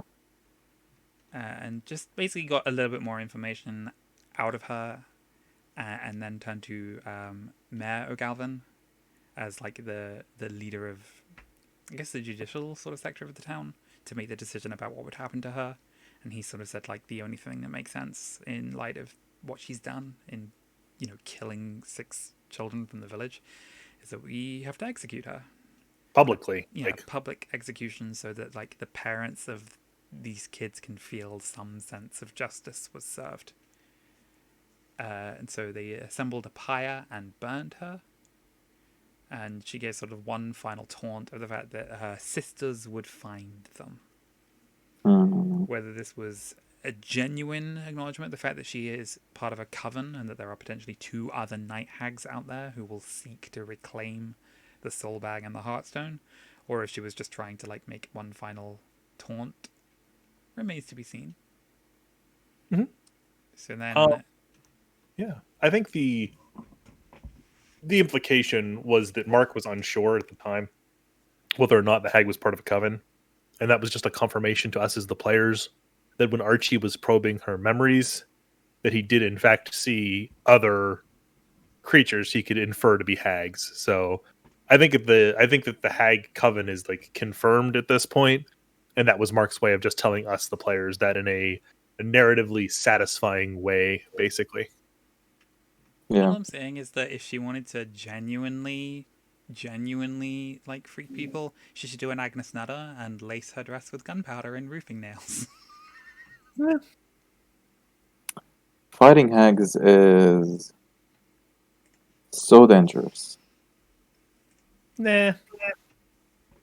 No? I mean, if you have a cleric or They're only like CR2 creatures. If you're fighting like a proper hag coven in their like lair, yeah, that's what I meant. That's what I it's meant. like a little it's a little dangerous, but like fighting a solo hag is not typically not a super dangerous thing to do. They're only like a CR2 creature or something sufficiently low where it's like, yeah, your average adventuring partner could come across one of these and like it could be a social encounter because the hag is like, no, I'm not fucking with these people, I'll die. Okay. But yeah, for the rest of the session, covered the sort of 3 weeks that the party spend staying in Darkhaven. No, we missed the most important part of that entire section, David. You did. We got Angelica. Oh, yeah, that's a good point. That yeah, So Angelica had a pretty like the reaction I think the party wanted by bringing her to Darkhaven, which was to actually consider like, oh, I don't want to do dark magic. If that's the kind of thing that's going to happen as a result of it, it's like good. That's good. so I think everybody in the party is like that worked. Wondering if Angelica is going to be a necromancer now. Like, I think Theo is okay with like teaching her to be a necromancer now, but like now that she understands the weight of it, and but I think a lot of the party are like, maybe she'll be like a war wizard now, or maybe she'll be like, like she could be all of these different things, right? And the big takeaway for the party was that, like, or for Theo at least, is that Angelica doesn't want to be a necromancer anymore because she has seen, not only has she seen, she has learned from the Church of the Long Night of Solace. That's the church in the Long Night of Solemn Night. The Church of the Solemn Night. Like, what happens when you practice necromancy, right? She got to see firsthand what kind of person you become when you practice necromancy. So it's like she got told this is what happens, and then got to see, no, this really is what happens.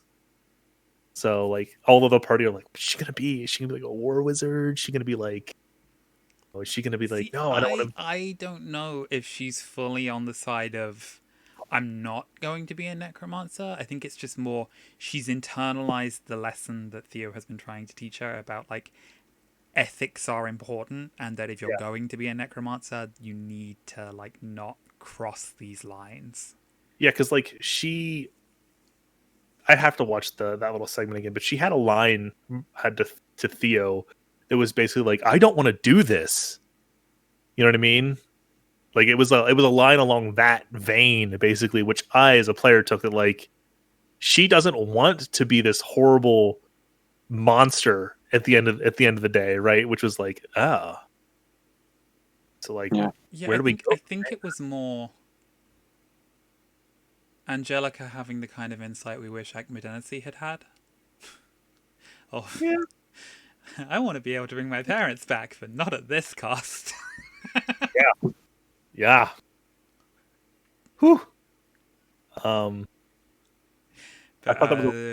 otherwise, other moments in the aftermath, Lark spoke to Mara Galvin and asked if she could start like self-defense lessons, kind of, for some of the townsfolk. See about like organizing a militia to defend the village in the future. See, training you said them in like how to fence, and if any of them had any magical capability, that Theo would give them like some magical instruction. You said self-defense, David, and all I can think of is the King of the Hill episode where Bobby goes to the women's self-defense class. See, That's my purse. I don't know you. See, I was thinking the episode where Homer starts teaching at the adult education center, and Moe's teaching the class about funk dancing for self-defense.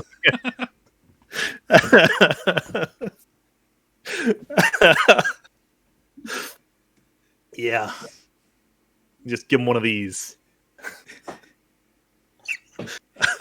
But yeah. So Lark had sort of like made the request to be able to do that and was given approval for it, and then let the party know that like, hey, if any of them have any aptitude for this, maybe we can recruit them because we are down in numbers for the dance at the moment.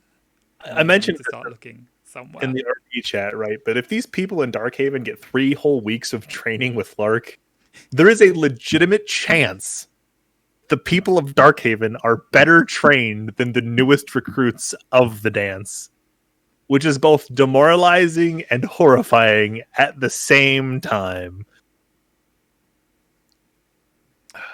But on the sort of morale, one of the things that's been interesting to track is John's relationship with Lumiere and his sort of gentle guidance and encouragement to make him like feel more comfortable in his own skin, and to keep nudging him towards like push Lark, see if she's willing to like try rebuilding a relationship with you, because Lark seems like conflicted that she has that desire to want to build a relationship with him, but is also very controlled, and so is like holding herself back. And so it's just like basically John's playing Jerry Springer and just trying to it's your dad, you haven't seen him in 20 years. I would say Jerry Springer. It's more like not Jerry Springer. When I think of Jerry Springer, I think of like lesbian midgets mud wrestling. Yeah, that's But like they're also late not, season like- Jerry Springer when it got really trashy. Yes, like Chuck- you are not the father. Like, Chat says, Emmy says, Dr. Phil. Dr. Phil has some negative connotation too, but yeah, Dr. Phil's probably more in line. It's heartfelt, right? It's not done from a place of like sick entertainment or reveling in others' misery. It's more of a, hey, my dad's dead, and I'd give just about anything to go back and just work the job I had with my dad again. Maybe it would be nice if the nice guy who got roped into something he really didn't have consent for got to make nice with his daughter who thought that she didn't really have a dad, Yeah. Maury? But yeah, so the party sort of set to work on the sort of task they'd come in terms of making the amulets, which John had like custom tailored to everybody's personal sort of aesthetic. I particularly like the description of Maximilian having a fuckboy earring. So true. It's so true.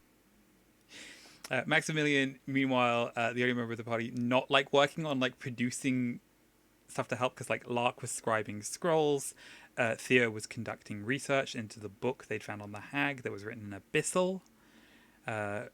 Archie and John were working together in the forge along with some help from Lumiere. Max was like, this town is boring and I need to do something, so I'm going to go ride my horse up in the mountains and see if I can find either these hags that might be coming to kill us or this altar thingy that the old guy talked about. And did, at the end of the 3 weeks, find the altar and found that it had been sort of like the stone slab pushed aside to reveal a tunnel into some kind of like underground cave system, possibly another tomb underneath, and used divine sense and got the indication that there were 5 undead beings down there, which may be tied into the Road to Nowhere campaign. Anybody from the Saturday game want to make a guess at what 4 whites Death Knight are in that tomb right now? Anybody? No? Nobody? Yeah. Ekman was unable to be reached for comment.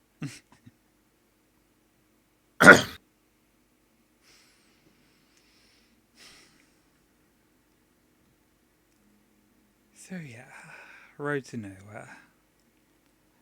Last time we checked in with them, down in the tomb that has been basically all of season 2. I can't remember if I said this last time or if it was one of the times we were hanging out in general chat, but it's like an animated TV show where they're like, well, the budget got slashed, so we only have enough budget for one set of backgrounds. So I guess this entire season is taking place in this fucking tomb. Party had met some orcs that seemed to be opposed to the drow they had previously met down there. They did not have a super great dynamic with the orcs, ended up having to have Calith confront their champion in single combat just to get the orcs to agree to go separate ways. Turns out that the orcs were down there trying to smash the crystal wards to let out something trapped down there. Kerr decided, hey, you know what? I'll beat you to it. And cast Dispel Magic on a barrier that unleashed some other fucking evil thing that's also down in this godforsaken tomb. Finally decided, oh, fuck these orcs. Killed them all. And then, because Ekman Dynasty had broken Gemwin's brain, they once again ended up in the situation of, let's climb out of this fucking tomb and take a long rest. So, Ekman Dynasty then set about casting Greater Restoration on Gemwin using a Awathan ritual that involved digging 2 graves.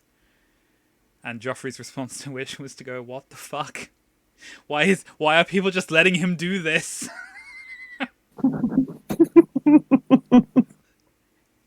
Ekman Dynasty contacted like the spirit plane, which took on the form of the wastes, the frozen wastes back home.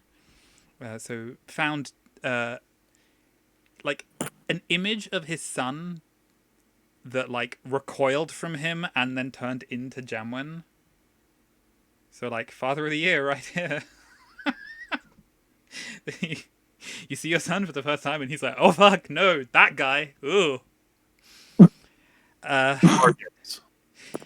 Managed to fix Gemwin's brain and tell Gemwin, like, run, go back, you'll find your body. I have business here. Also, there were, like, dead bodies floating under the ice. So, like I said, White Walkers might be a thing now. Thanks, Steven.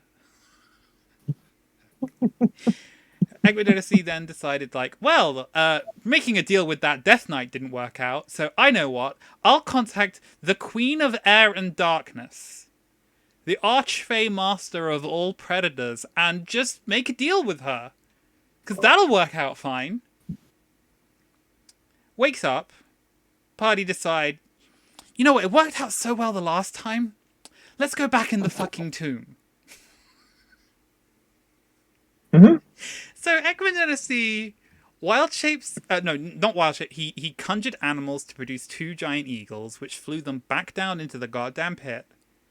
Then Mab showed up, swept Ekman Dynasty away, because he's now her knight. Like, cast some shade at Joffrey, because they're both, like, of the Fey courts, and they know each other. And then just fucking left. And so now the party are down in this pit with no way out. I love Joffrey's reaction to Mab, where it was just like, yeah, I know that tacky bitch. Saw her at that wedding. She wore the same dress as my husband. What a cunt. Like, that was Joffrey's whole fucking mood for his encounter with Mab. I genuinely just wanted Joffrey to, like, when Mab's doing her speech, just go, bye, Felicia, and just walk. Like,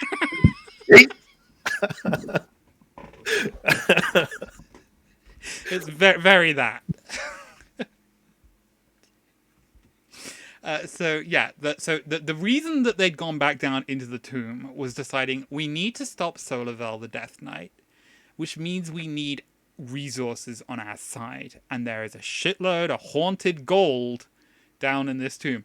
While we were escaping last time, we tried fighting these wraiths, and they almost killed Joffrey, but like we just had a long rest, so we can probably take them now.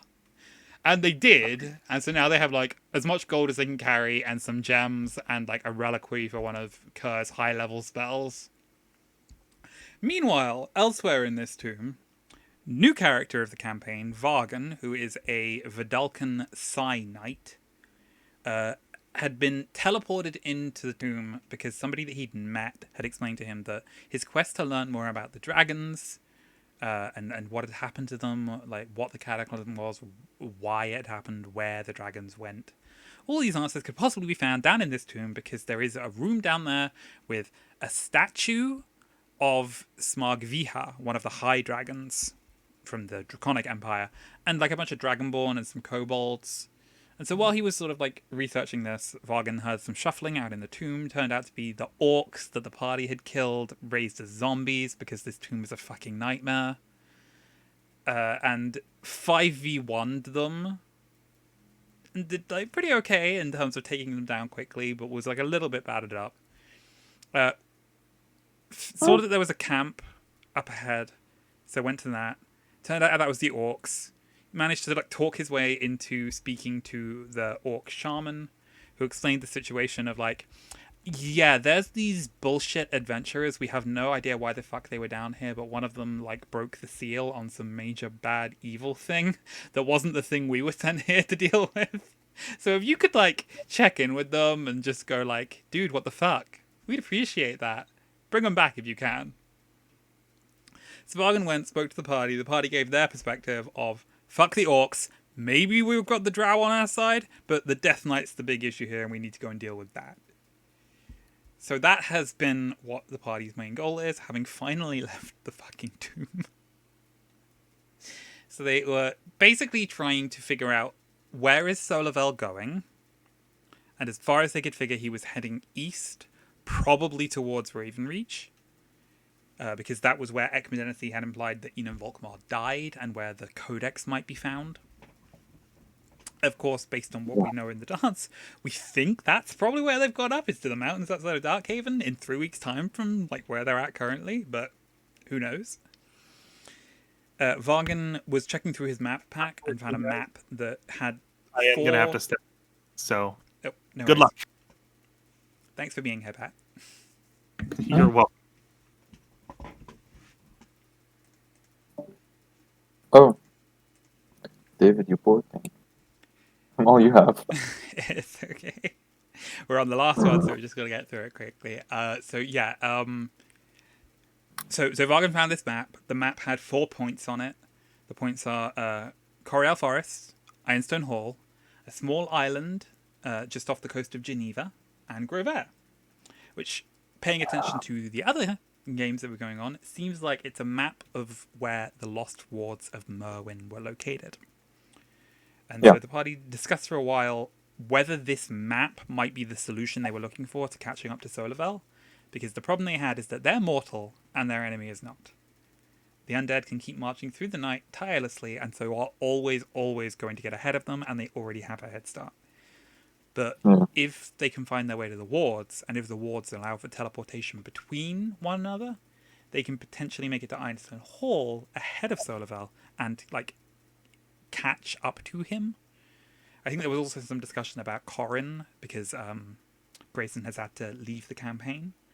That Corrin might be heading back to Twiland Hill, where he was originally a guard, and try to spread the word of there might be an army of undead coming in the not too distant future. Can we start building an army and building alliances, because that might be something we have to deal with. But so the party had stopped in a town called Renault. Vargan spoke to the priestess of Nadara at the temple there, who gave him some of the backstory about Merwyn and Mythfont. And meanwhile, the rest of the party got drunk.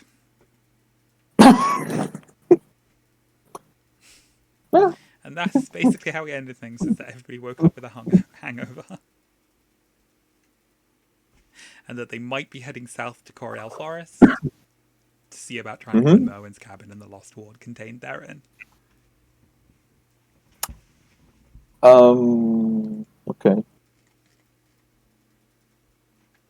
Yeah. So just highlight some character moments as well, just quick little moments. Like,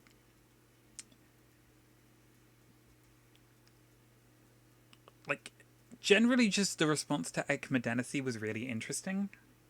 In that there was like this range of how quickly people got on board the "what the fuck are you doing" train. Like Joffrey was like head of that train, and then everyone else was like having to be pushed to a point of whether they would confront Ekmedenesi about it.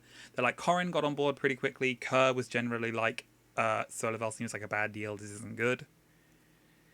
That Caliph like got there eventually, just in terms of like was still very much like, I am your friend and I have your back and I want to help you get your son back, but dude, some of the stuff you're doing is really not cool. And that Gemwin's perspective was really interesting because Gemwin was very much of the attitude of like, what you want, I want too. If you can find a way to bring your son back, that means I can bring Cricket back. I can bring back my friend who I lost. But still, Ekmedenesi made his bed and now he has to lie in it. And so we will see, probably at some point, what has happened to him under Mab's service. And will probably involve us having to kill another of Stephen's characters, but well. I mean, it's fine. We have like 8 demons, a Death Knight, the Necromancer. What else do we have on our hands? We have I'm gonna more big say- bads than there are campaigns. More big bats than we have PCs. I'm gonna say the troll. Somebody needs to kill that troll.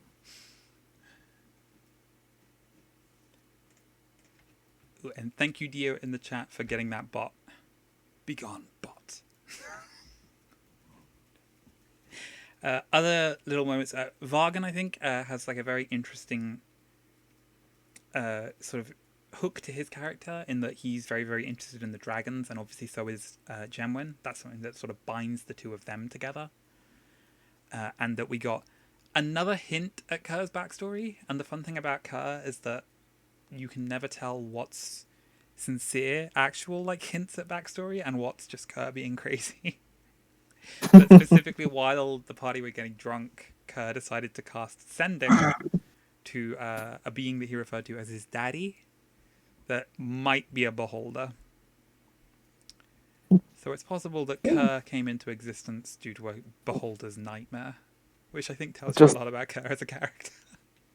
Just add a beholder to the list. It's fine. But yeah, so that generally covers like all of the major plot events. So like we said at the beginning, we just want to take a little bit of time here at the end to try to cover like the larger scale macro stuff that's coming more and more into focus across the campaigns. The two sort of most obvious ones being as a result of Ekmedenesi's action by releasing Solavel the Death Knight, Enan Volkmar's possible return is like looming on the horizon as a potential threat. And I think the phrase was, he will return if his greatest servant would be unbound, which happened.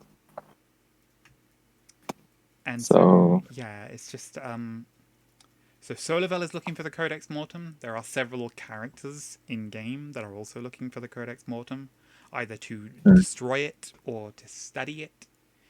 And it's possible that it's also tied into the second major thing, and that's the backstory of Merwin and Mythfont. Because it's not stated for certain, but there is a distinct possibility that after Enan Volkmar was defeated, that Merwin came into possession of the Codex Mortem, and that such a powerful item is surely the kind of thing that would have been sealed away inside of Mythfont. yeah, most probably. And so yeah, so there's the Company of Fools game are currently exploring Mythfont. We know that the Lost Wards campaign, even though that game is no longer running, but those characters are still out there. They were last seen heading towards Ironstone Hall, so they are presumably dealing with that ward. And then, yeah, the Tuesday Dark and Hungry God game are heading towards Merwin's Cabin, and so are potentially the Road to Nowhere game. So that's possibly going to be at some point in the near future all 4 of the wards open, and the bounty of what is contained within up for grabs. Mhm.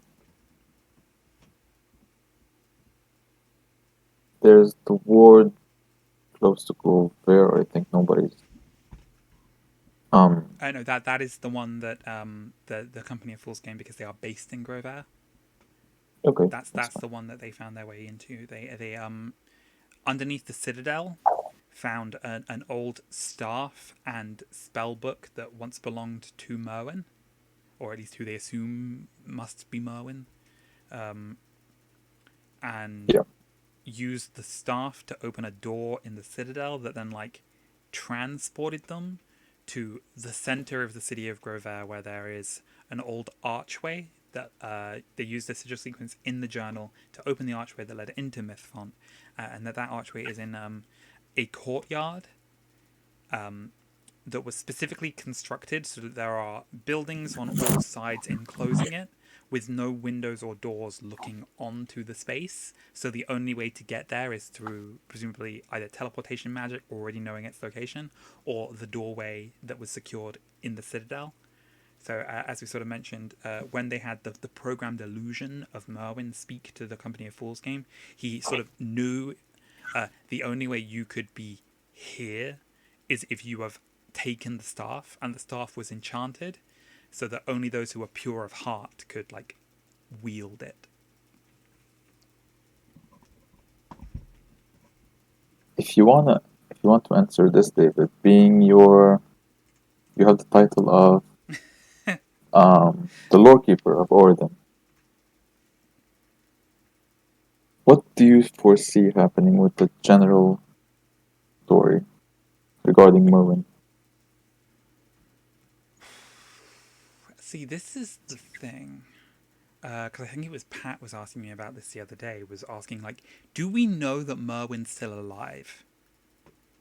And I'm like, no.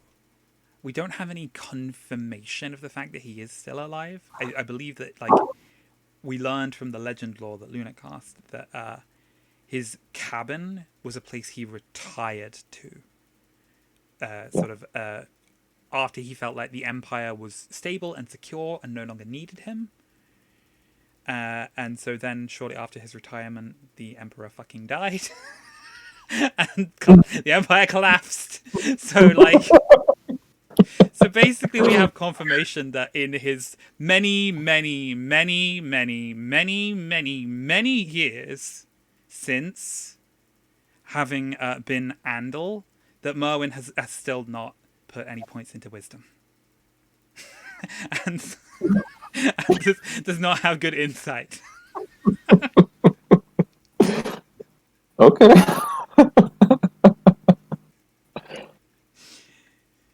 Yeah. But yeah, the specific question of is Merwin still out there? If he is he imprisoned or in danger in some way? Is he in the Feywild and just time zipping by for him? And he's going to come back and be like, oh shit. Be like Troy with the pizzas. Yeah. Guess we'll find out. Maybe tomorrow. Maybe. I don't think so.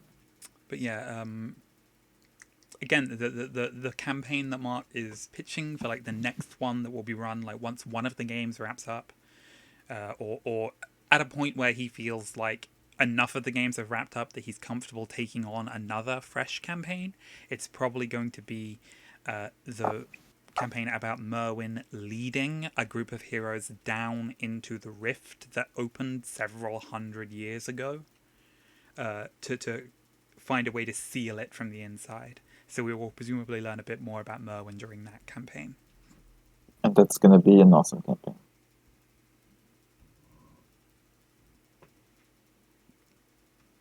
We do also have the notion of, I believe, Mirtha sort of raised the notion of using Contact Other Plane to contact Merwin. And it's to that point of well, you can only really contact somebody who's a dead sage or scholar with that spell. So if it fizzles, that would be an indication that Merwin's still alive. Of course, the last time that Mirth tried using it, despite trying to contact Enon Volkmar, he instead got his patron.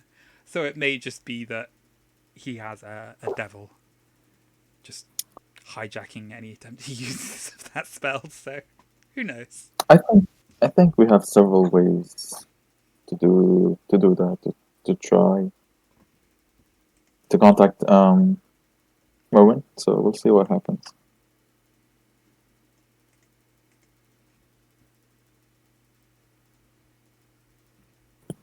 Okay, do you have any other questions, Nor, about lore or anything that's happened that we've discussed this evening?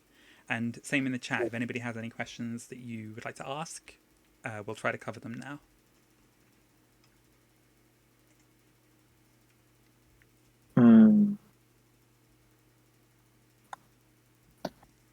Let's see.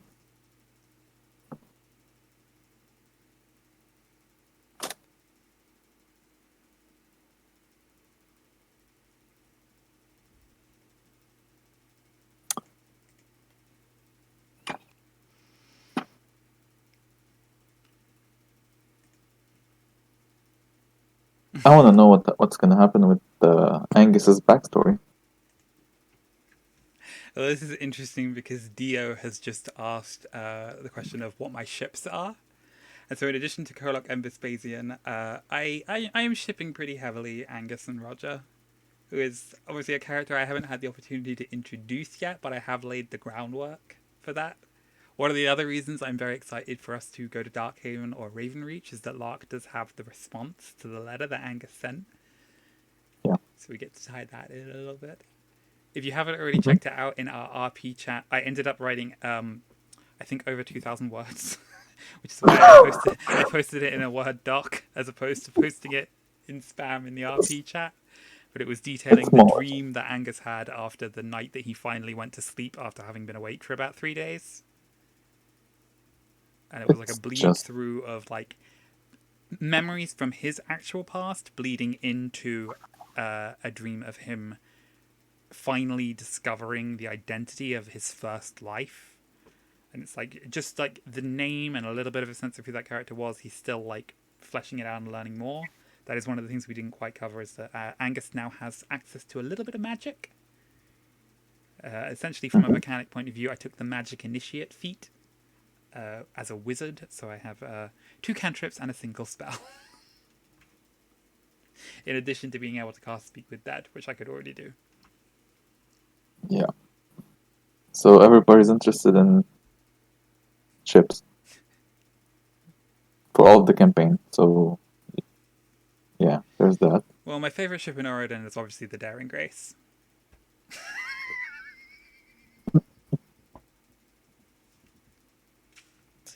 Sorry, that's just that's a common joke in the Black Sails fandom about like, what's your favorite ship? Well, the Walrus. I'm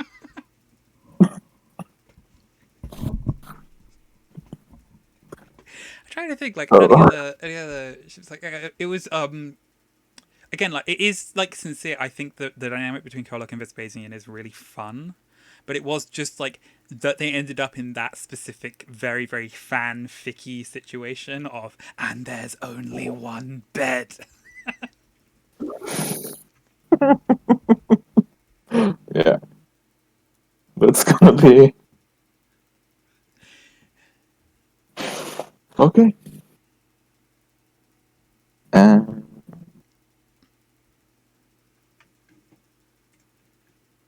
so I guess that's it for now. We're just waiting on Mark to throw at us some lore to try and figure out what's happening.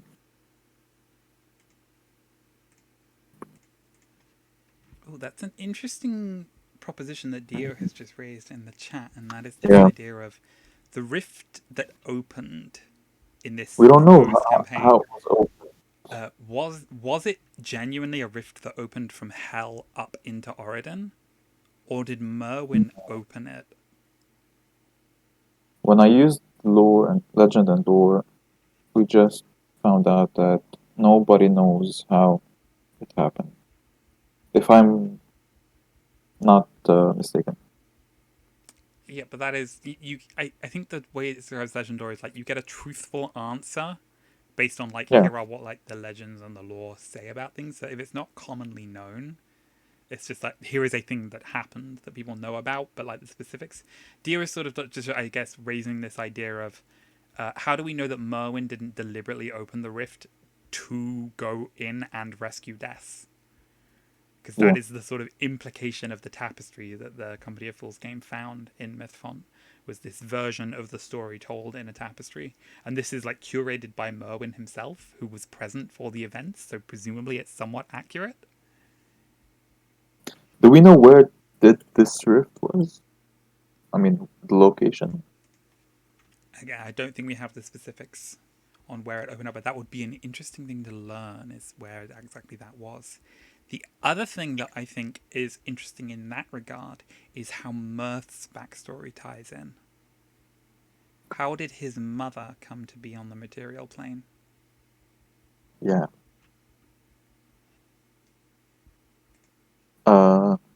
Lundy says we have a quest to banish the demon lords.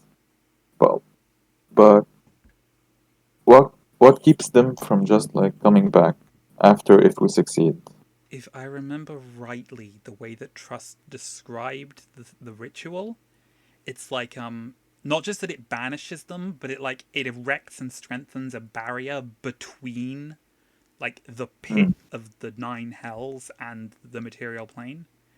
Because I think I had Angus like ask the question of like, if this thing exists, why haven't people been like maintaining it?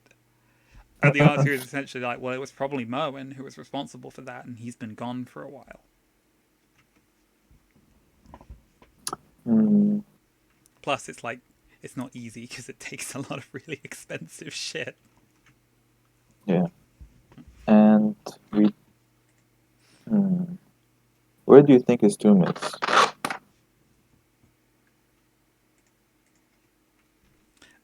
Sorry, what?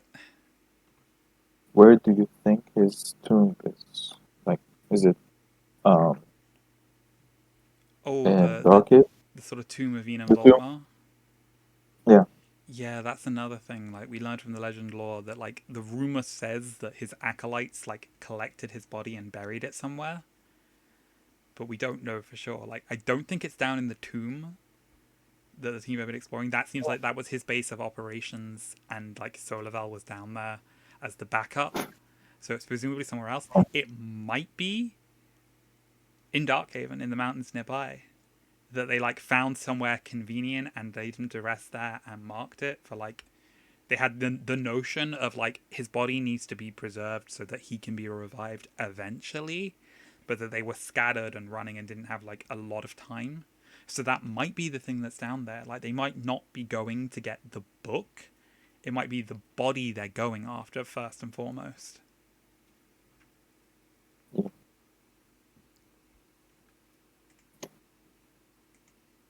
And what other team combinations would you like to see, other than the upcoming one? I am like genuinely always fascinated to see crossovers. Like any team, any other team, I am there for it. I would love to see these interactions. I can't really necessarily say like specific teams, but there are like specific characters I would love to see get a chance to interact. Like we have Vargan now, who's a Psy-Knight, and Aramil in Arc, his whole thing is like, I don't know how my powers really work. I know that I have them, that I have some kind of psionic ability, but like my parents weren't. They weren't able to explain it to me. I haven't met anybody else who has powers like mine. And so that opportunity to meet somebody who is like trained in how psychic powers work and could give him some guidance, I think that would be a really fun interaction to see. Kolok and Saran. Just because.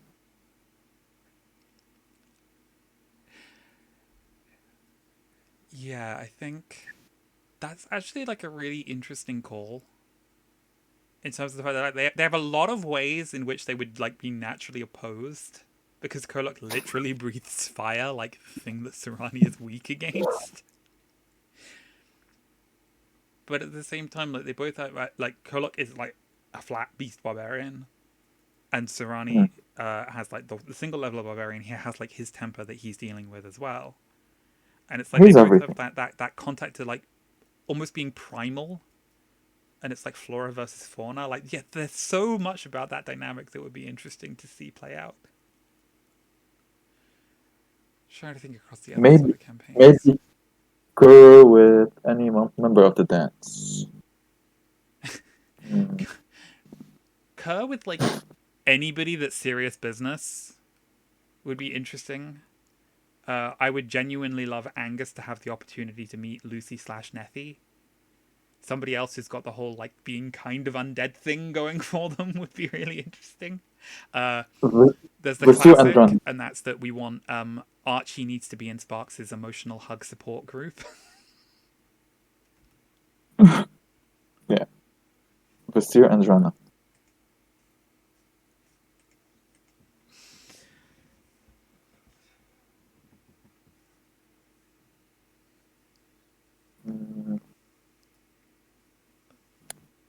As opposed to like two characters that are like not currently being played in any of the games, but I think Century meeting Tektite would be really interesting.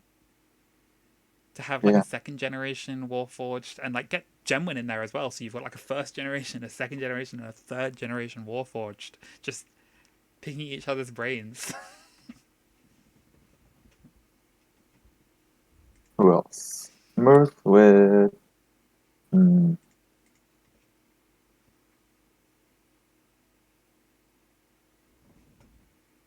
It's trying to think of who else would be able to like out deceive Mirth.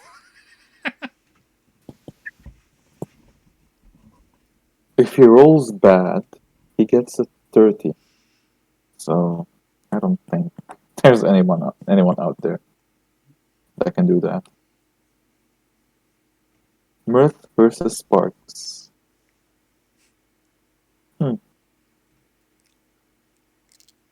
See, that's interesting in terms of the fact that like Sparks is terrible at deception but really good on insight. So she like can Mirth deceive Sparks or will she see through his BS? How high is her insight? I don't remember. I don't think quite as high as Mirth's deception would be because I think Sparks is a couple of levels lower and she's also multi-classed. Okay. So I don't know if she has. No, she does because she's Oh. at least 6th level of rogue, so she has all her expertise picked out. 20, It's just that her proficiency bonus would be lower than Mirth's currently. 20 passive.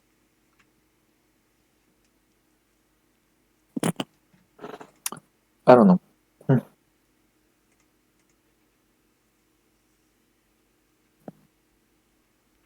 I'm just like trying to mentally go through all the teams in my head and try to think of other pairings that would be interesting to see interact.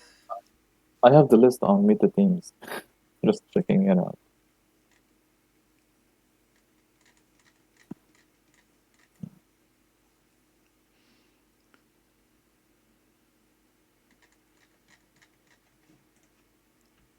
I'd love to see Talus and Caliph get a chance to interact.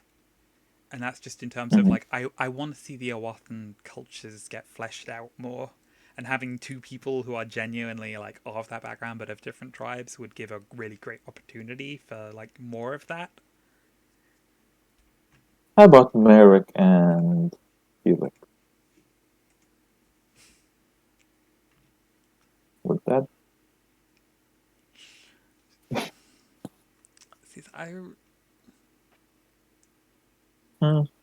don't know on that one. It's like with Marek, it's interesting in terms of like you want to see how he would interact with like other people who are in some way tied to like either Nadara or like Thandra. Again, Marek having the opportunity to speak to Luna would be interesting to see because like his pledge that he made to Zafram, the spirit inside of the hammer, was a pledge to Thandra, and that makes sense because his whole thing is like destroying undead. They're his chosen enemy because he is in some way sort of influenced by Thandra. And here I am making undead. Just the one so far. and you killed it almost immediately, just to see if you could. Well, On that so, subject, again, one of the things I know we were supposed to say, like, dynamics outside of that, but I am going to be interested to see like how Angelica responds to Luna as a cleric of Thundra that might come in and just go like, "Nah, you can make undead. Who cares? I need to I figure can do that it, and out. I'm a cleric of Thundra, which means you must not like completely be opposed to it. You just got to do it right." I need to figure that out, yeah, before it happens. One of the things we did used to joke about, like sorting everybody onto teams of like who's on team anxiety, who's on team wildcard. And one of the things I really appreciate about several of the new players that have joined is they are dedicated to being on team wildcard, baby. Emmy, I am looking at you. Rena is definitely on team wildcard.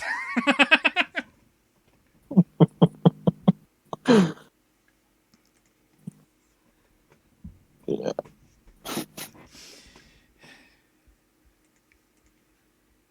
What else? Hmm.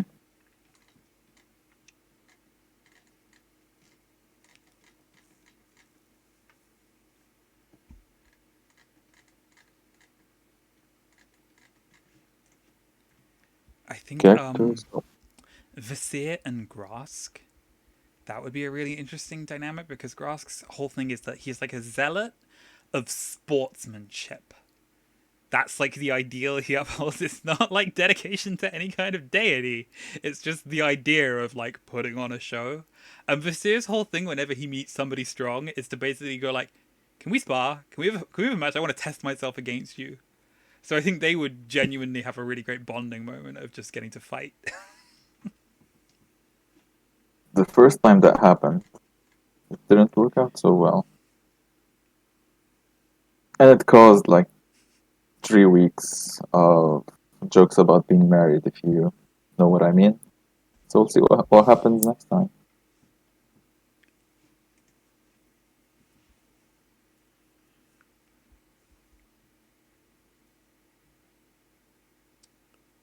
Again, it's I'm just trying to pick out like the warlocks and how much they're like interestingly opposed, in that you have Lark, who's like very business focused and like takes her pact seriously and like does what her patron requests of her, whereas you have Trix, who's like dedicated to recruitment but also like a little bit more laissez-faire about just like, I can just do cool underwater shit because I'm basically Aquaman. And then you have Rena, who is just, I'm just gonna blow shit up. Just different ends of the spectrum.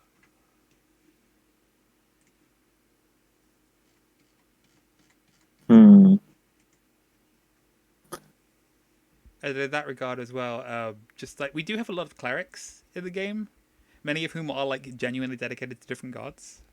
So it would be interesting to see like theologically how they would mesh. We have, I think, 4 clerics. Uh, Yeah, right? Preacher, Luna, Leopold, John, Riltar, if we want to like count characters who are in the campaign. Kerr, Sure. and yeah, I think that's 5 or 6, depending if you count Riltar or not. So, But then again, it's just it's interesting to look at like the deities that have been fleshed out tends to be the ones that people have actually like played a cleric of. They're like we know bits about like Robin and Vidian, but like not quite so much as we know about like Thundra. So basically, what I'm saying is, it's like somebody play a goddamn like cleric or paladin of Krakadon, please. Can we get a Tempest cleric in here? like when Mark was fleshing out the deities, I remember sending him like a 30-page PDF about what could be Tantra. So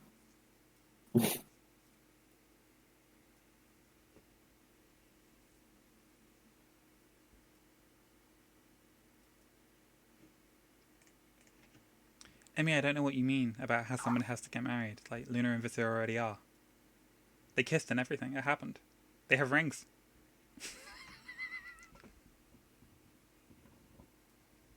So Rena has, I think, this ability to marry people, and she wants to use it.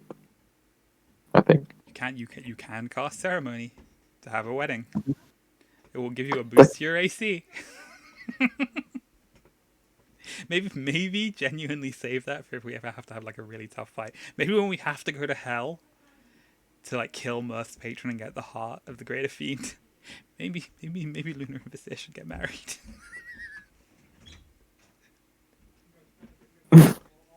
We'll see.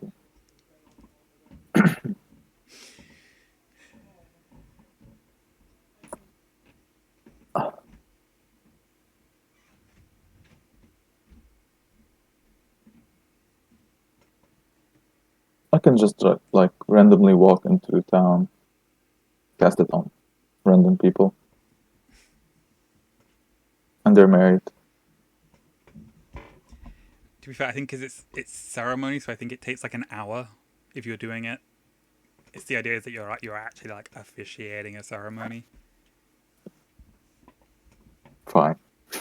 It is interesting the way that it's set up though, where it's the benefit you get from it lasts 7 days, but then you can't benefit from it again unless one of the spouses dies.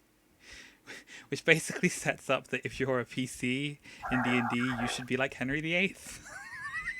And just go around beheading people. Just find a commoner, marry them 7 days later. Whoops! That's one of the that weird. would be a really fun dynamic for an evil character. For me, that's one of the weirdest spells. Like, okay, See, to me, I think a lot of them I are don't know. interesting, but they're not super useful or practical, or that like the ways that they are like circumnavigate the usefulness. The main one for me is that you can bless water. As a paladin or a cleric, you can bless your own holy water, which like makes sense. Except the component cost is 25 gold pieces worth of silver, and that's how much a flask of holy water already costs. yeah, like if you can. So it just turns it into you can just carry powdered silver around with you and make holy water when you need it, or you can just buy flasks of holy water. So I guess it depends on if your DM makes them readily available or not.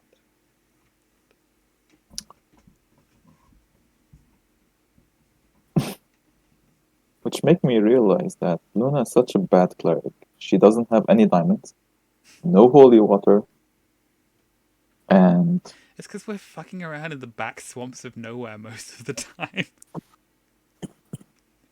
And we get to town and it's everyone's like, man, I've got like 10 gold pieces. And Mirth's like, yeah, me too. While sitting on a fortune. I think he was able to amass about 20,000 GP. Yeah, And one of them. it turned into we're gonna go fight the Malevolent. Let me just go shopping real quick. And he just came back with like, here's a magic item for you, and a magic item for you, and a magic item for you. Yep. And again, that's why it was funny when we went down there and we got the elf shield and rapier, and it was like, but I've already got one. Mirth went and bought me one. I don't need this. I think we had collectively about 500 GP tops. All four of us, and there was Mirth with 20,000 GP. He bought an apartment, he bought magic items, he bought several scrolls, and he broke Twalan Hill's economy, which we're not talking about enough. But that's fine. I mean, to be fair, I think Michael got the jump start on him because he was definitely pulling some shady dealings at the bank.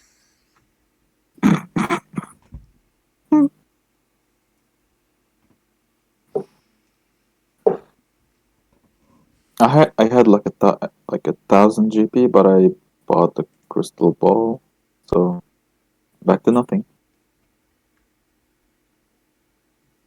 At least you have spell components, though. It is useful to have them because there's nothing more annoying than like I have this really useful spell and I don't have the component I need for it. Although to me, my class when I'm playing a cleric is, here is a spell that would be. Oh, I don't have it prepared.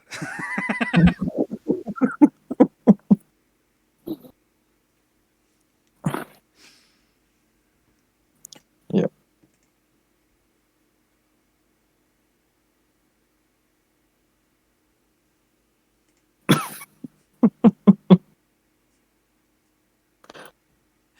Okay, well, if that's all the questions that everybody in chat has, then I'd just like to thank Noor and Kim and Pat once again for having been on with me for this episode of Nights After Dark.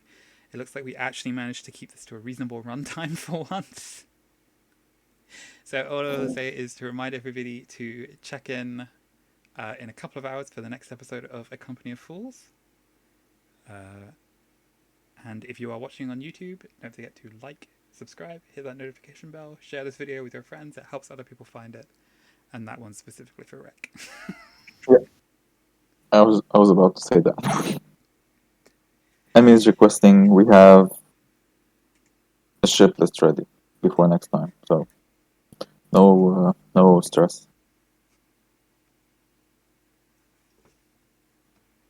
And Could I count Pat, me / Pat- figuring out how to stream? That's my stress. getting this to look more professional by next time. Getting the title right. that's yeah. So thanks, David, for tonight's episode. Okay, and we will catch you all next time. As I said, tune in later for Company of Fools. Check back tomorrow at 1 to see myself and Noor and Kim in the next episode of A Dark and Hungry God Arises, where we will hopefully put more of the myth font mystery together. And not boring. Everyone.